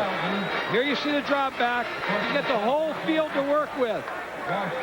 Sean Walker with a deep drop, number 45, comes up and makes a tackle, but a good gain. Well, you're isolated when you have that back, that one back, and you're the middle linebacker, and he's got the whole field to roam. Draw play again. Rep as a flag is down at the line of scrimmage. Sean Walker is the man who wrapped him up.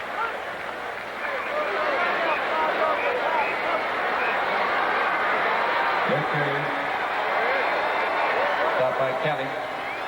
Flag. Offense has only 6 men on the line of scrimmage. I still believe that's a tackle. Maybe somebody could find out from one of the officials, one of our sideline reporters, but I think it's because the tackle is lining up deep to try to get the extra edge against the defensive end.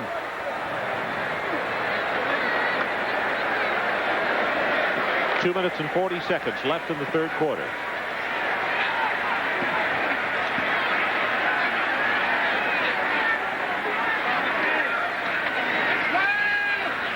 Matthews zips this one out. Has it complete to Harrison Houston. He'll take it out to the 45-yard line, and that is another Florida first down. Gain of 16 yards. Sean Walker and Roderick Lewis are there defensively. By the way, Mike, at the end of the half, on that big play, when both 24 and 84 were going after the football, it was Houston who almost came away with a touchdown rather than 24. We Saw that on the replay at halftime. You see your tackle, the right tackle, how deep he is. I'm not sure whether they're calling him for that, but he's trying to get back a little bit. So is the left tackle to try to help them on pass protection. Now a little mix-up on the play. Matthews will wisely go down as Todd Kelly is there to cover him up, and it'll be a second down and long. The other possibility could be, Ron, is the fact that they're using some receivers at tight end tonight, which you mentioned earlier, flexing them. So maybe they're lined up a little deep, and they're not in an ordinary position that they usually line up in. Let me give you my next good heavens. Did you see Vanderbilt is leading Auburn, and that one is in the fourth quarter? Well, I live in Mobile, so I know there's going to be a lot of unhappy people in Mobile. Well, it's not over. It's not over, but Vanderbilt's they're still unhappy. It's not by a bunch, huh? Even though it's not over. But, you take the job, better get rid of it. And just as he does, that's number 56, Chuck Smith, who is right there on top of it. Both their defensive ends, Chuck Smith and Chris Mims, came out of junior college football. When you look at their defense, you take Chuck Smith, number 56, Chris Mims, number 93, and number 18, Dale Carter, all junior college players that have helped this team turn around since 1988. 17 of 29, 2 touchdowns, 198 yards, and 2 interceptions. Those are the numbers on Shane Matthews tonight.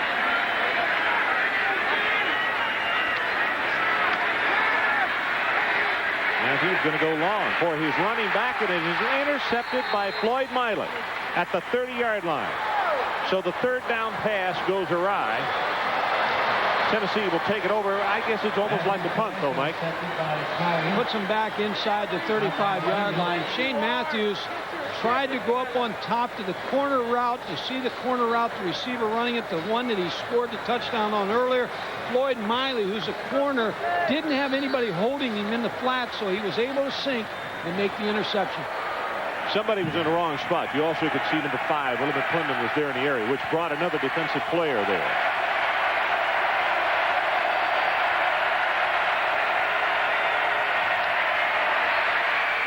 Kelly zings it. Good pass for 10 yards to the 45-yard line. That's McCleskey, the junior out of Knoxville.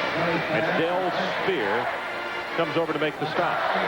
Keep in mind one thing, Ron, that Tennessee's offense in the first ball games of the year that they've been able to hit the big play on special teams. Their defense has been able to turn in big plays. Their offense, Florida's been able to keep them away from the big play tonight to this point. McCluskey now 3 catches, 49 yards as they go with the running play, and James Stewart just has had a very tough time tonight. Tony McCoy, the senior from Orlando, is there to wrap him up. Glad to see him back in the lineup.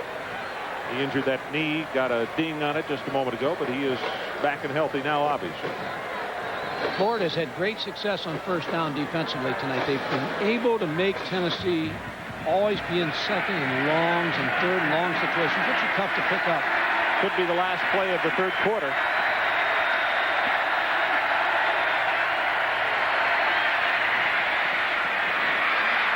Out of the backfield, good for 15 yards is James Stewart. And the Vols keep it alive as they move it into Gator territory. They're going to spot him down at the 39. Ron, remember I just talked about the reverse a little while ago. Craig Faulkner bringing it around. The reason it was open because Myrick Anderson, number 26, is following Carl Pickens down the field. Same concept here. Fake the play action to the right. The tailback comes right in the area where Carl Pickens clears out. Because they're doubling Carl Pickens, that's opening up that area to where Carl Pickens lines up. 8 seconds left in the period.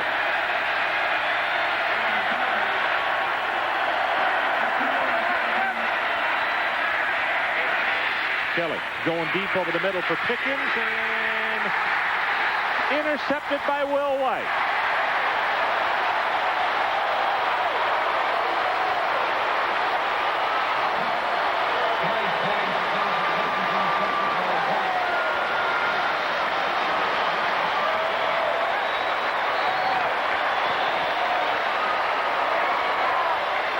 Andy Kelly tried to go up on top on the post pattern to Carl Pickens, but Florida was sitting in a 3-deep zone, and there's Will White, number 2. Very difficult to throw that against a 3-deep coverage. So let's take a break. Final 15 minutes just ahead, and the Gators up by 13. 15 coming up here in Gainesville. Ron Franklin, Mike Gottfried, Adrian Karsten, and Craig James. Glad to have you with us. And his crowd is loving it. Right now, it is Gator country. But Tennessee has 15 minutes to make amends. They trail by 13. Eric Rett running hard.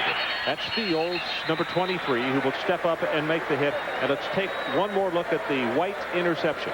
Here's what Andy Kelly sees. He thinks it's a two-deep coverage, but on the snap of the ball, because they disguise so well, you're going to see a three-deep coverage.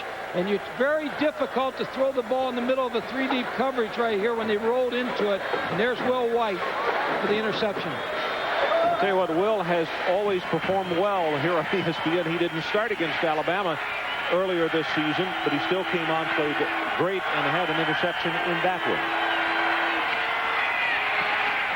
Eric Redd again. Fields on top, number 23, to stop him at the 10-yard line. And it'll be third down at about 5 yards needed for the first. Steve Spurrier has not given up on his draw play. I referred to his offense early in the show, and I did against Alabama. It's a mirage. He likes to throw the football, but what the basis of this offense is the running game. Get the running game making the big plays to move the chains to allow you to throw for the big plays. And the draw play, he must have run it at least a dozen times tonight.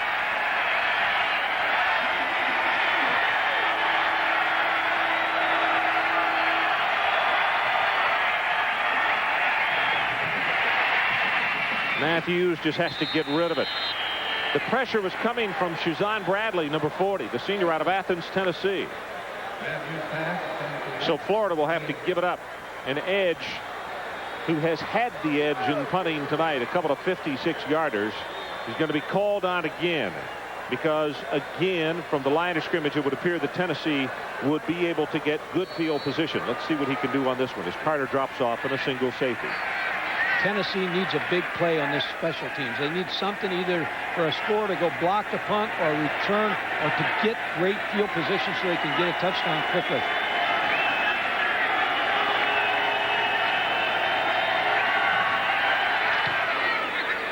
Another dandy. Not quite as long, but it's a boomer.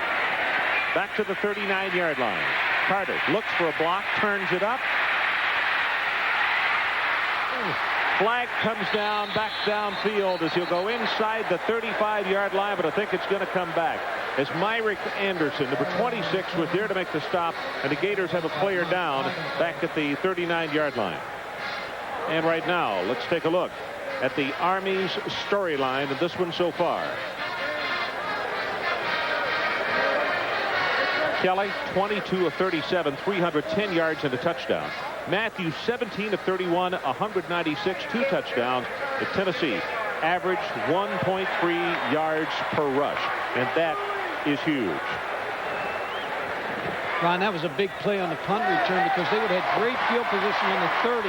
But they got the clip called against them, and they lose field position. But when your punt returner gets the football, you ask him to make the first guy miss and then get to the wall. And he made the first guy miss, and the clip occurred around the 50-yard line. Edge's punt, that one, I said it was a little less. It was only 51, so he's 56, 56, and 51. He has been the edge in the kicking game. Really has. At penalties, about 30, 35 yards because the Volunteers take it over to 37. Should have been down deep in Florida territory. Aaron Hayden is a tailback. Kelly looking for Pickens and made the catch, or did he? Yes, with one hand, and a flag came down. Ephesians Bartley with the cover. Mike, the ball is incomplete. Pickens continues to talk with even the defensive players as they come down the field.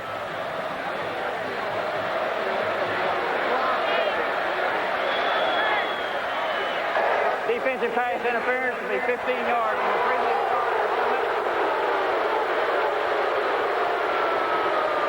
Here's Carl Pickens in motion. He's going to run an out and up. Watch him break to the outside. Now he's up the field. He's got Ephesians Barkley underneath him. There's the grab right there. Definitely pass interference. Yes, when he grabbed him around the waist.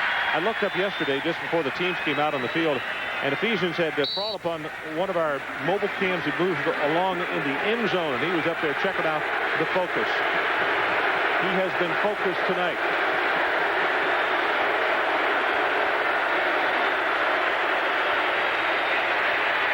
Kelly for Pickens at the 25, and will be tackled inside the 15. That's Lawrence Hatch. I've said it so many times this evening. When you face a two-deep coverage, and he caught him in two-deep coverage again, the corner routes there. If you can hold Myrick Anderson with somebody coming across the field, because Myrick Anderson, if you see Myrick Anderson on him, he's going to sit there because there's somebody coming out of the backfield, and that opens up the corner route behind him because the safety just can't get over there. Lawrence Hatch quick enough.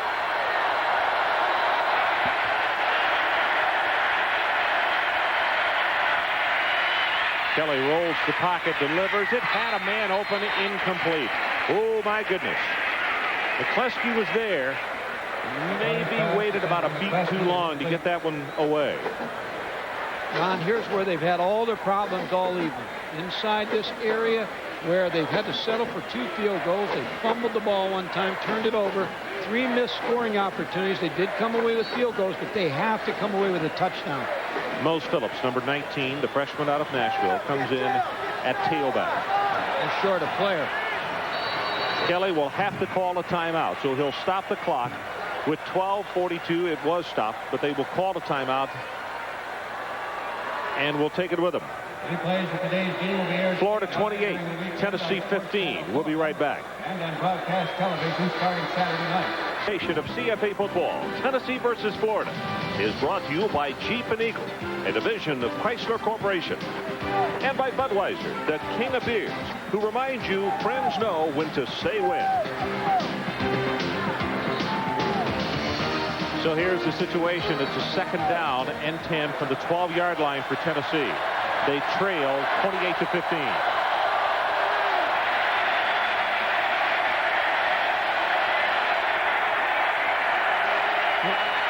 Puts up the quick pass, complete at the 10-yard line to Fleming, and he'll take it to the 5. So again, they decoyed away. They go to Fleming. And Pickens to the open side of the field, which is a little rare because most of the times Tennessee runs him to the boundary side. Put him to the field. You're right. Single receiver to the backside. You saw Ron Zook, the defensive coordinator, moving his fingers. That's the dime defense. He brought in the extra defensive back on 3rd down. 3rd down. They need the 2. Kelly now 24 of 40, 350 yards. Gets it away, almost intercepted by Del Spear. Oh, my goodness. And Darren Mickle was coming after Kelly, forcing him to unload it. It is 4th down. Boy, this is decision time for Johnny Majors here. Just a little too late by Andy Kelly. He rolls to the left, and the longer he takes sliding his feet, just brings too many defensive people over there. Just a little bit too far on the throw. Well, the partisans from Tennessee are not real happy with the balls going for the field goal, but they have a 4th down, and they need about 4 full yards. That's some tough sledding down there. It's going to be another 23-yard attempt. Credit to Florida defense again. They're able to stop them unless they try a fake. It looks like they'll kick the field goal. Bexfort's kick on the way, and he's got it. 12 minutes exactly left in our football game, and our new score is Florida 28-18 now over Tennessee.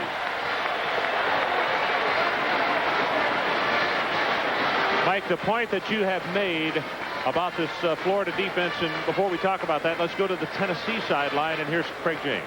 One of the problems with Tennessee's offense is they can't check out of plays once they get inside the 20-yard line. It's so loud in this end zone right now, so therefore Tennessee's losing about half of their offensive playbook. It's a good point, Craig. I think the other point is they're one-dimensional down there because they're throwing the football. Florida's taking away the running game. And so they're forcing them to throw the football. Every play down there was a pass. And so it becomes difficult to throw the football that many times down there. But that's what, you're right, the ability not to be able to check out and the fact of what Florida's doing on defense with the 8-man front. All right, this substantiates what you were talking about. We're just looking at the stats at halftime. Tennessee had 16 rushes for 14 yards. We've just been told by Elvin Lindblad, our official statistician up here each week, that they now have 33 total yards rushing. So still, the point remains. They've had to throw the ball a lot, but they also have had the run taken away from them. You're right. I mean, that statistics tell a tale sometimes. Sometimes it can fool you. But I'm a big believer you have to run the football. Florida's been able to keep them from doing that. Monty Duncan, 5 yards deep in the end zone, will not bring it out. Don't forget, at the end of the ball game, Mike and I will select a Visa player from each team. That's coming up at the end of the ball game in about 12 minutes from now. That's how much time we have left in this fourth quarter.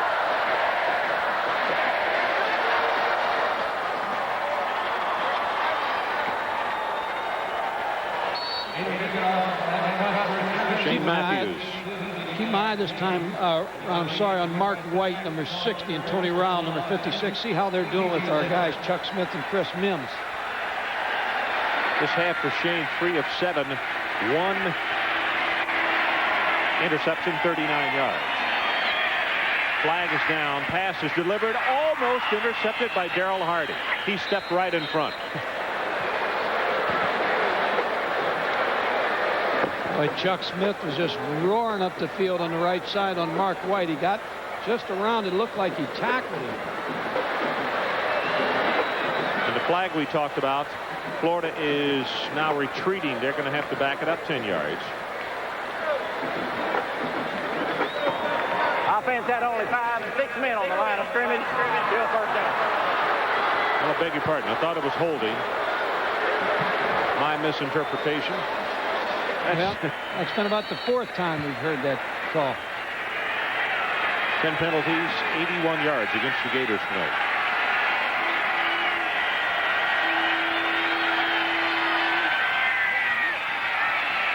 Rhett on the draw will have the 5 back +1. Fields along with Tom Fuller come up to make the tackle. Johnny Majors looking up at that clock, and he knows full well that his ball club got an uphill task, but it is retrievable. They're down 10. I'll tell you, it's in the hands of his defense right now. They've done a nice job in the last 3-4 series of turning the ball back over to their offense. They must continue that. They have to get this ball back.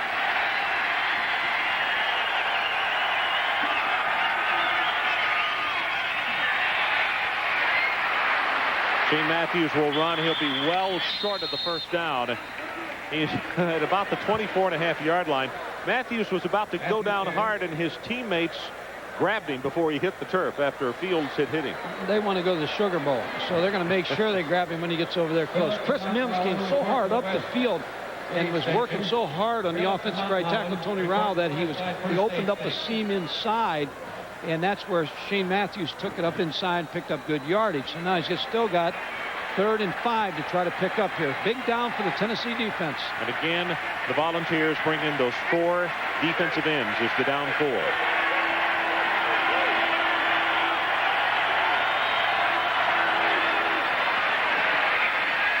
Matthews hits Rhett out of the backfield. And he takes it out to the 45-yard line before Lewis makes the stop. 1st and 10 Gators, and that one's big. Well, we've seen this one all night. We go to a 1-back set. Florida's going to isolate number 33 right here, Eric Rhett, on the linebacker number 45, Sean Walker. He's going to be able to work any which way he wants to go because Sean Walker has the whole field. Now watch him. Give him a little fake. There's the completion for the 5 yards and then big yardage after the catch. Just isolating the running back in a 1-back set on the middle linebacker. 2 catches for 35 yards for him. Those are the plays that keep the chains moving.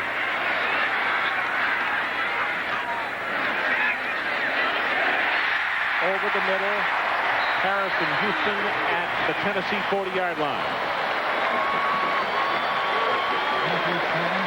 We talked about this also, Ron, last night, you and I. When you play good defense, and your defense is playing great like the Florida defense is, it allows your offensive coaches just to take a little bit more chances in a ball game like this. And they're throwing the ball right now with a good series, still 10-16 on the clock. This is a good drive for Florida. About to go under 10 minutes in the ball game. Florida by 10.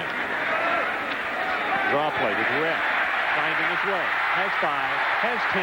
Cut it off at 14. Dale Carter makes the defensive play. Well, how does Eric Rhett hurt you? He hurts you with one-on-one pass coverage where you get everybody spread out, and then he hurts you on the draw. Let's go down to get a report from Adrian Karsten behind the Florida bench. Well, Ron, half of this report actually comes across the field from Craig James. He's overheard the defensive ends of Tennessee saying, hey, we're having our way with the offensive tackles and the tight end of Florida. Steve Spurrier says, fine, you want to have your way outside? We're coming back with draws and plays across the middle, and marching down the field they go. Well, that they have.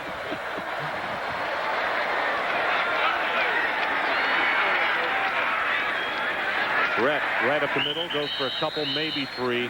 I'll tell you, that's still some tough sledding up in there because Ernest Fields is up in there. Bradley, Silas Hardy. As we get under the 10-minute mark, I think now you have to start talking about the repercussions of this ball game in the SEC race. Florida has not won the SEC championship. This last year they were in first. In their minds they did. Yeah, and I think in a lot of people's minds they won it. But so this game is a pivotal game in this league race. 9 minutes left in the ball game.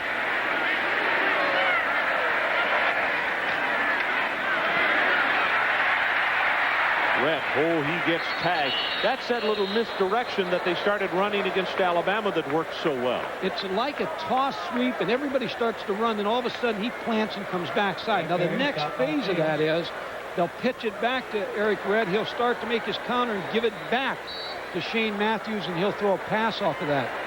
Ernest Fields has had a fine game for Tennessee tonight. He was on that stop as well. Clock runs with 8 minutes and 20 seconds to play in the ball game. Florida 28, Tennessee 18.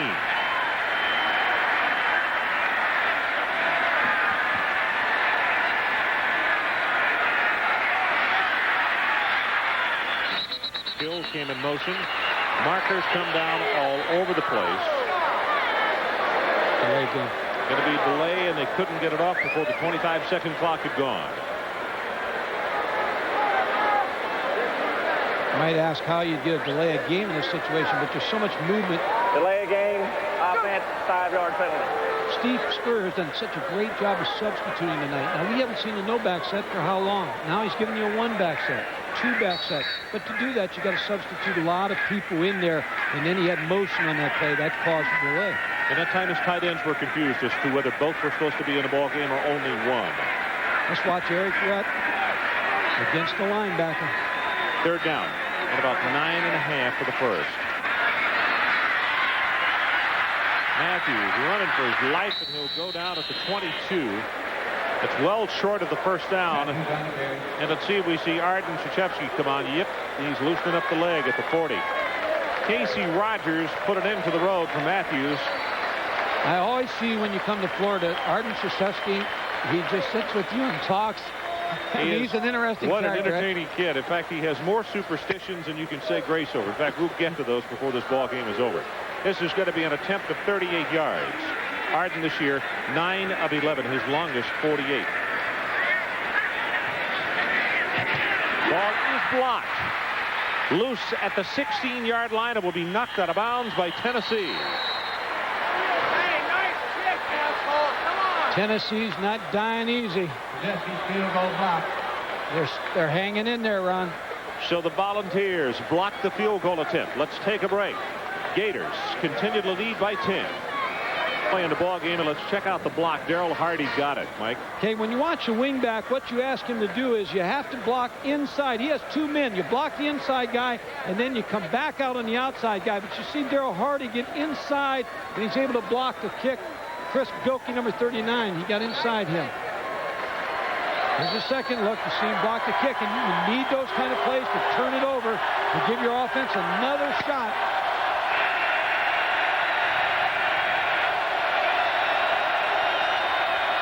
Kelly dumps it out of the backfield to Pickens. D. Bartley is out there running laterally with him. And now 2 flags come down at the 21-yard line. And it will be a face mask against Florida. And I'm sure that Mr. Spurrier is saying, we don't need any gifts right now, gentlemen. We only lead by 10.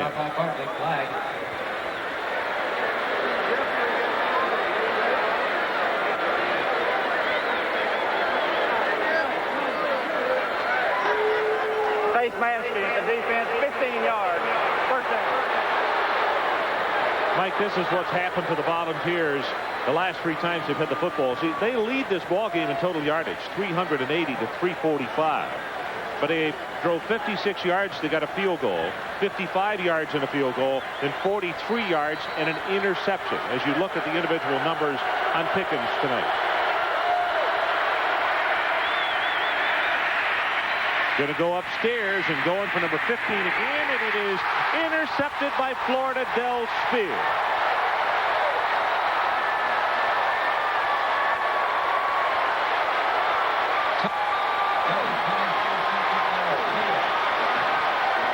Well, sometimes you just try to strike too quick. Patience is a gift sometimes. Here, Andy Kelly's going to try to. You're going to see the roll, but the safety's going to come over the top of Carl Pickens. And you're going to see him try to throw the ball down the corner. Here's the corner's going to fade with him, but watch the safety come over the top, number 4, Del Spear, and make the interception. Mike, that's a great job by Spear. Watch him look down to make sure he's got his feet in bounds as he makes the interception. There's Larry Kennedy trailing him. Del Spear knows right where he is. Watch him. You're right, just like a receiver. Eric Rett has 1, maybe 2. 56, Chuck Smith knocked his feet out from under him. Now the clock is running. 6 minutes and 30 seconds left in the ball game. And for Florida, a couple of first downs, and that would be huge as the Volunteers have 2 timeouts. They can stop the clock. But a couple of first downs are going to loom large. Ron, credit to Florida defense. They've had an outstanding game play. But I think the key to tonight, when you look back on this game, is going to be the effectiveness of the Florida defense not to allow Tennessee to establish a running game.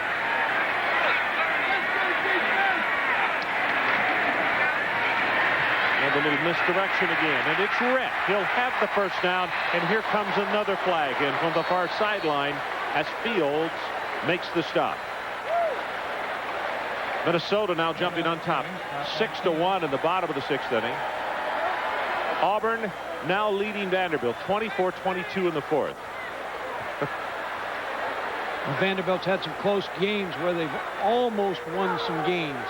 Holding during the run by the offense. 10-yard penalty with a foul. Still second down.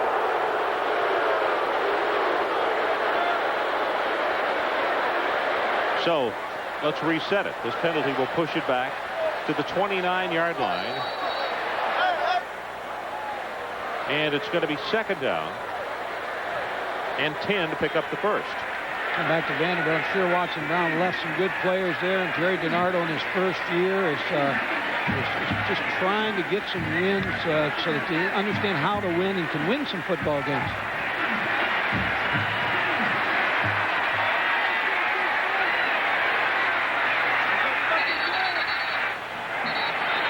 Now the flag comes down, and they have a delay of game. I tell you, there's so much going on. The crowd is so loud.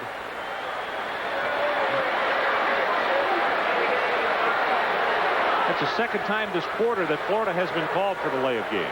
You know, I was mentioning, when you look at this crowd, you look at the Florida band, the Tennessee people. I mean, Tennessee's got a great group of fans here. This crowd is unbelievable. Yeah, they're really into this game. They really are. And I think mentally and physically, they're wearing down just like the players are.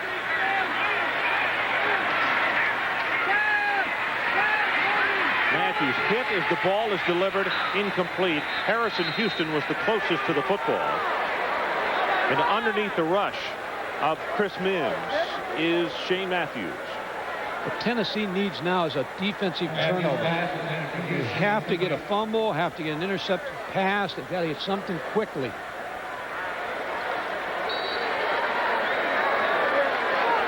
Now Tennessee needs to get him back on the field as soon as possible.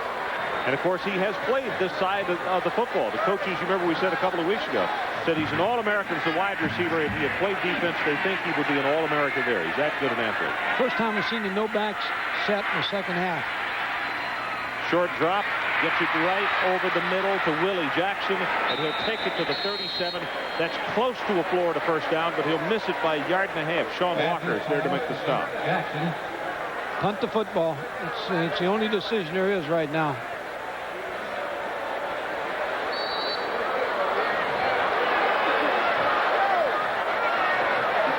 They might let this clock run all the way down. May take another delay. Yeah, because Edge has simply been outstanding in the ballgame. Dale Carter drops off again in a single safety. And Tennessee lines up 10 at the line of scrimmage. Let's see if they have a return on or if they will, in fact, go after it. Edge with another beauty. Oh, my goodness. This one's got to be over 50 as well. And Florida with the great kick return will nail him inside the 10. 56 yards and a loss of 4 on the return. That is simply outstanding. Let's take a break. 4:30 left in the ball game. Gators by 10.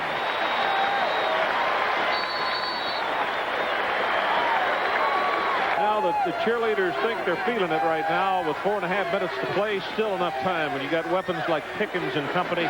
But I tell you what, it is looking more and more like the Florida Gators are going to come up with revenge after the pounding they took last year in Knoxville. Situation, 4.5 minutes to play. It is Florida by 10. And the crowd is on their feet.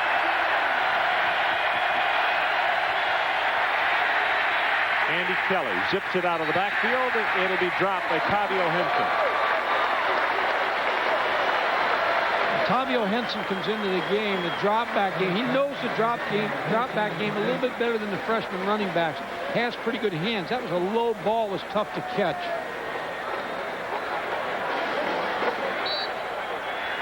Only 5 seconds used on that play. Faulkner and McCluskey come to the bottom of your screen.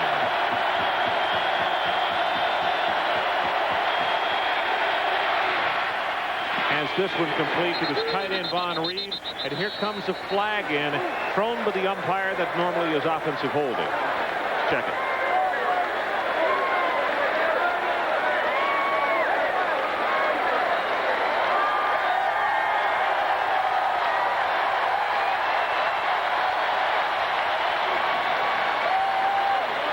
Will one loss take you out of the SEC race? I was going to ask you that. During the offense, half the distance from the goal, still second half. No, I don't think so. You think the winner of this game still has a possibility of losing the ball game in this league race? Yes. If it's Florida, who is the most dangerous people to...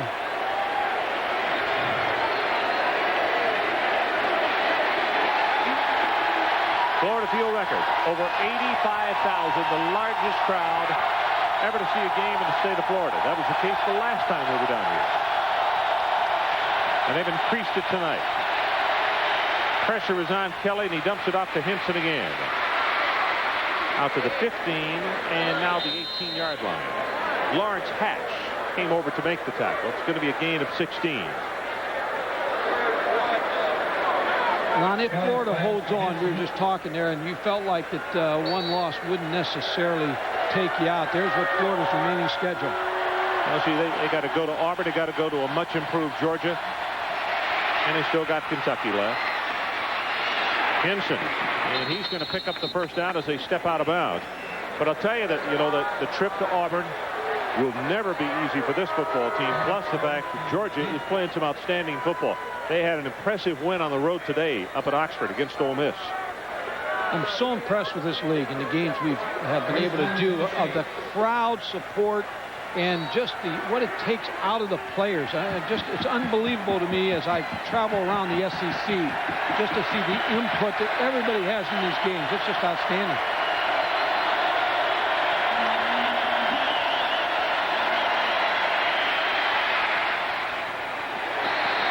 Incomplete on first down. Mark Adams is the man that he wanted. Kelly's pass intended for Adams, incomplete. What Florida's doing on defense at this time to Andy Kelly is dropping 8 people, so they're trying just to take away everything deep, make him work the field, throw the short passes to Tavio Henson, and just make him work and burn time on that clock.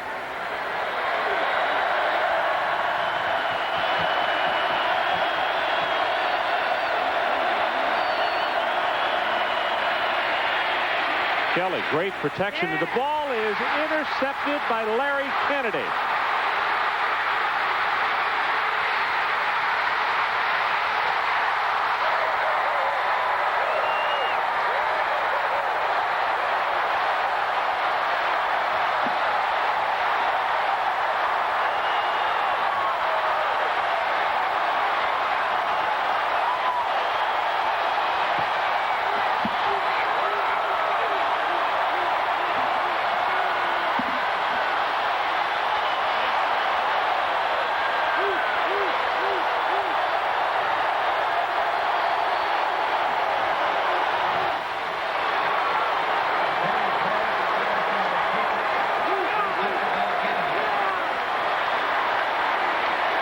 Kennedy, the freshman, takes the interception, 44 yards for the touchdown.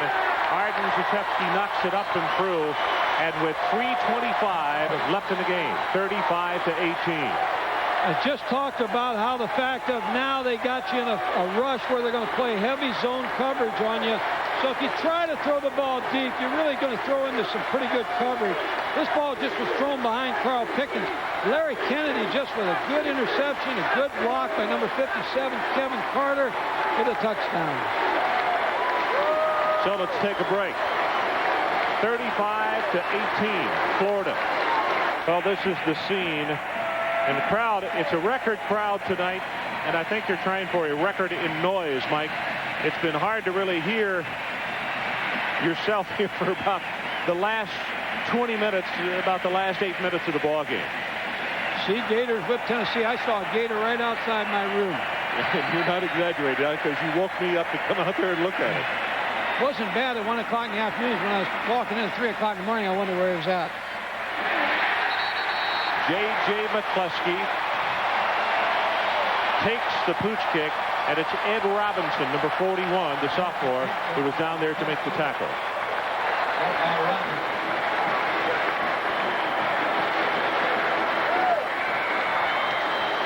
You left the door wide open. I mean, you mentioned 3 in the morning. I know this crew has a curfew, so I won't ask you what you... Oh, we were out bowling. Oh, I see. Yeah. Make that perfectly clear. I was with the camera crew. Great group of guys here that set up this bowling tournament. A little unusual tournament. Don't make it sound like that's a group of monks.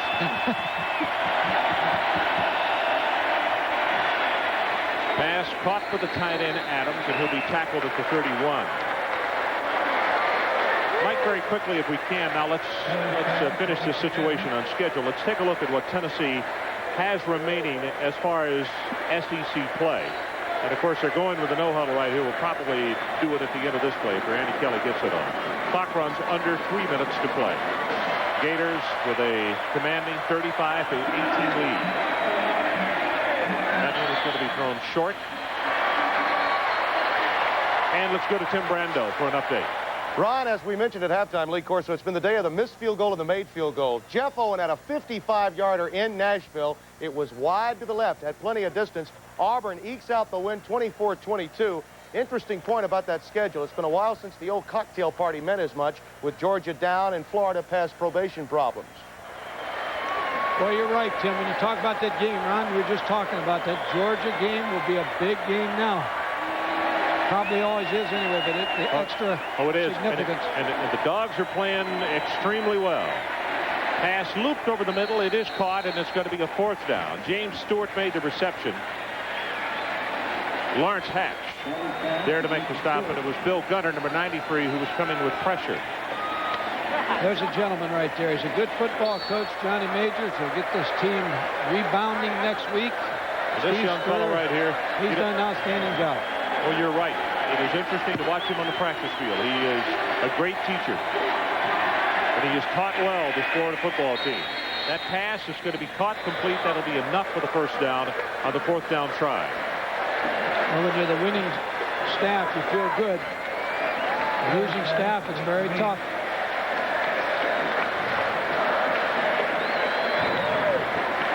.30 of 52, 3 interceptions, 384 for Kelly.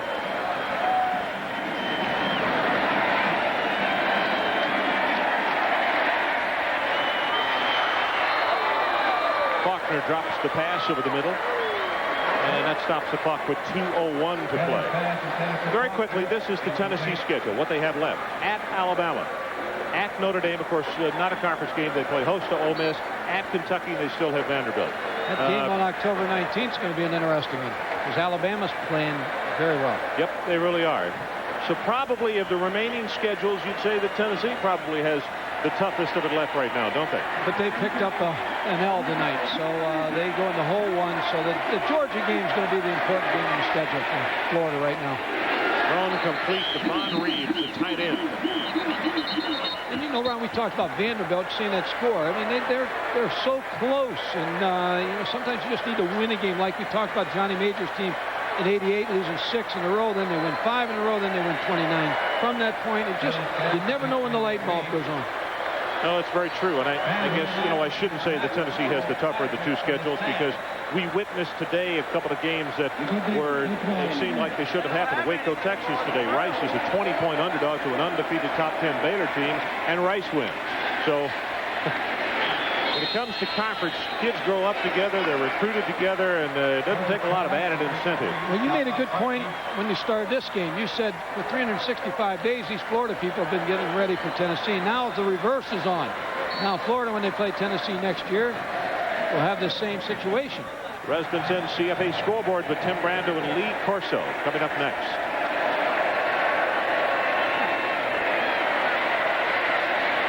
This is Hayden. He'll get out of bounds.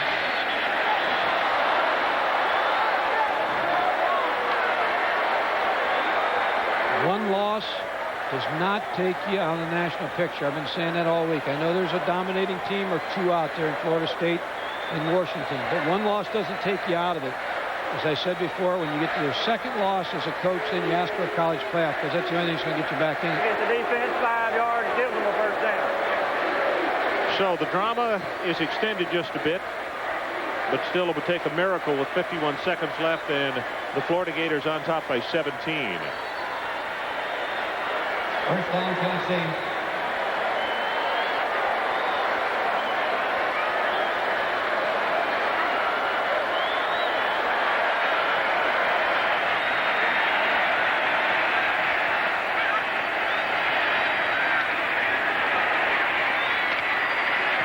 And he will run it out of bounds. Here are tonight's Visa players of the game. For the University of Tennessee, Chuck Smith. He had 4 tackles and mini pressures tonight. And from the University of Florida, freshman defensive back Larry Kennedy. 1 touchdown interception return. He had 4 breakups and 75 yards in kickoff returns. And as a part of their continuing effort to further the development of amateur athletics, Visa is proud to donate $1,000 to each university and $1,000 to the U.S. Olympic team.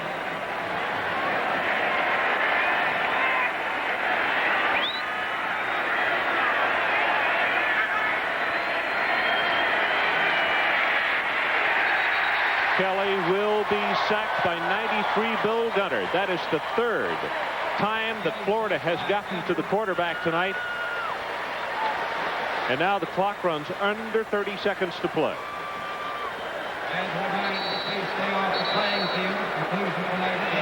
Chris Fowler and Lee Corso coming up next to the Residents Inn Scoreboard Show. And they'll talk about what has been an upset Saturday. Texas surprised Oklahoma, who was in the top 10. Syracuse got shocked by East Carolina.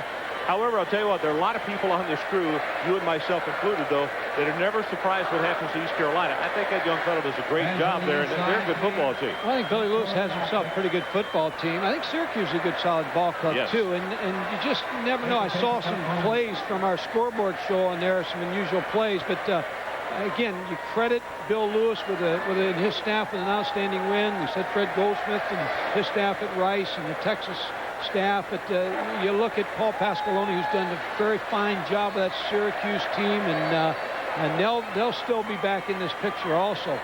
And Baylor, Grant Taft, he'll rebound, and it's just college football. It's what makes it so great. That's me being a broadcaster, I say, not as a coach. Well, they go with the running play and down to the 45-yard line, and that could very possibly be the final play of the game. Tennessee being run now by Heath Schuler, the freshman out of North Carolina. And Tennessee will call a timeout. They'll stop it with 7 seconds left. And, of course, the crowd was just getting in rhythm with the countdown, so they come up with a large boo. Next Saturday night, Colorado Springs, Colorado. Mike and I will be up in the beautiful Rockies as the Notre Dame Fighting Irish come to town to take on the Air Force Academy. And that's always fun up there. I just hope that this time, the last time we were up there, they had the flyby, which we were expecting, but then a B-1 bomber or something, a B-something came over that just shocked us all right out of our socks. Well, I've never been there. They say it's a beautiful place. Fisher DeBerry and his coaching staff off to a great year. And, of course, Lou Holtz and the Notre Dame staff have continued to win and continue to put a good football team both sides of the ball on the field.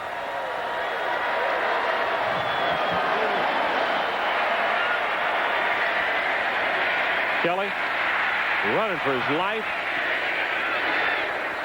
He will go, I beg your pardon, Heath Schuler, down to the 32-yard line, and this one is history.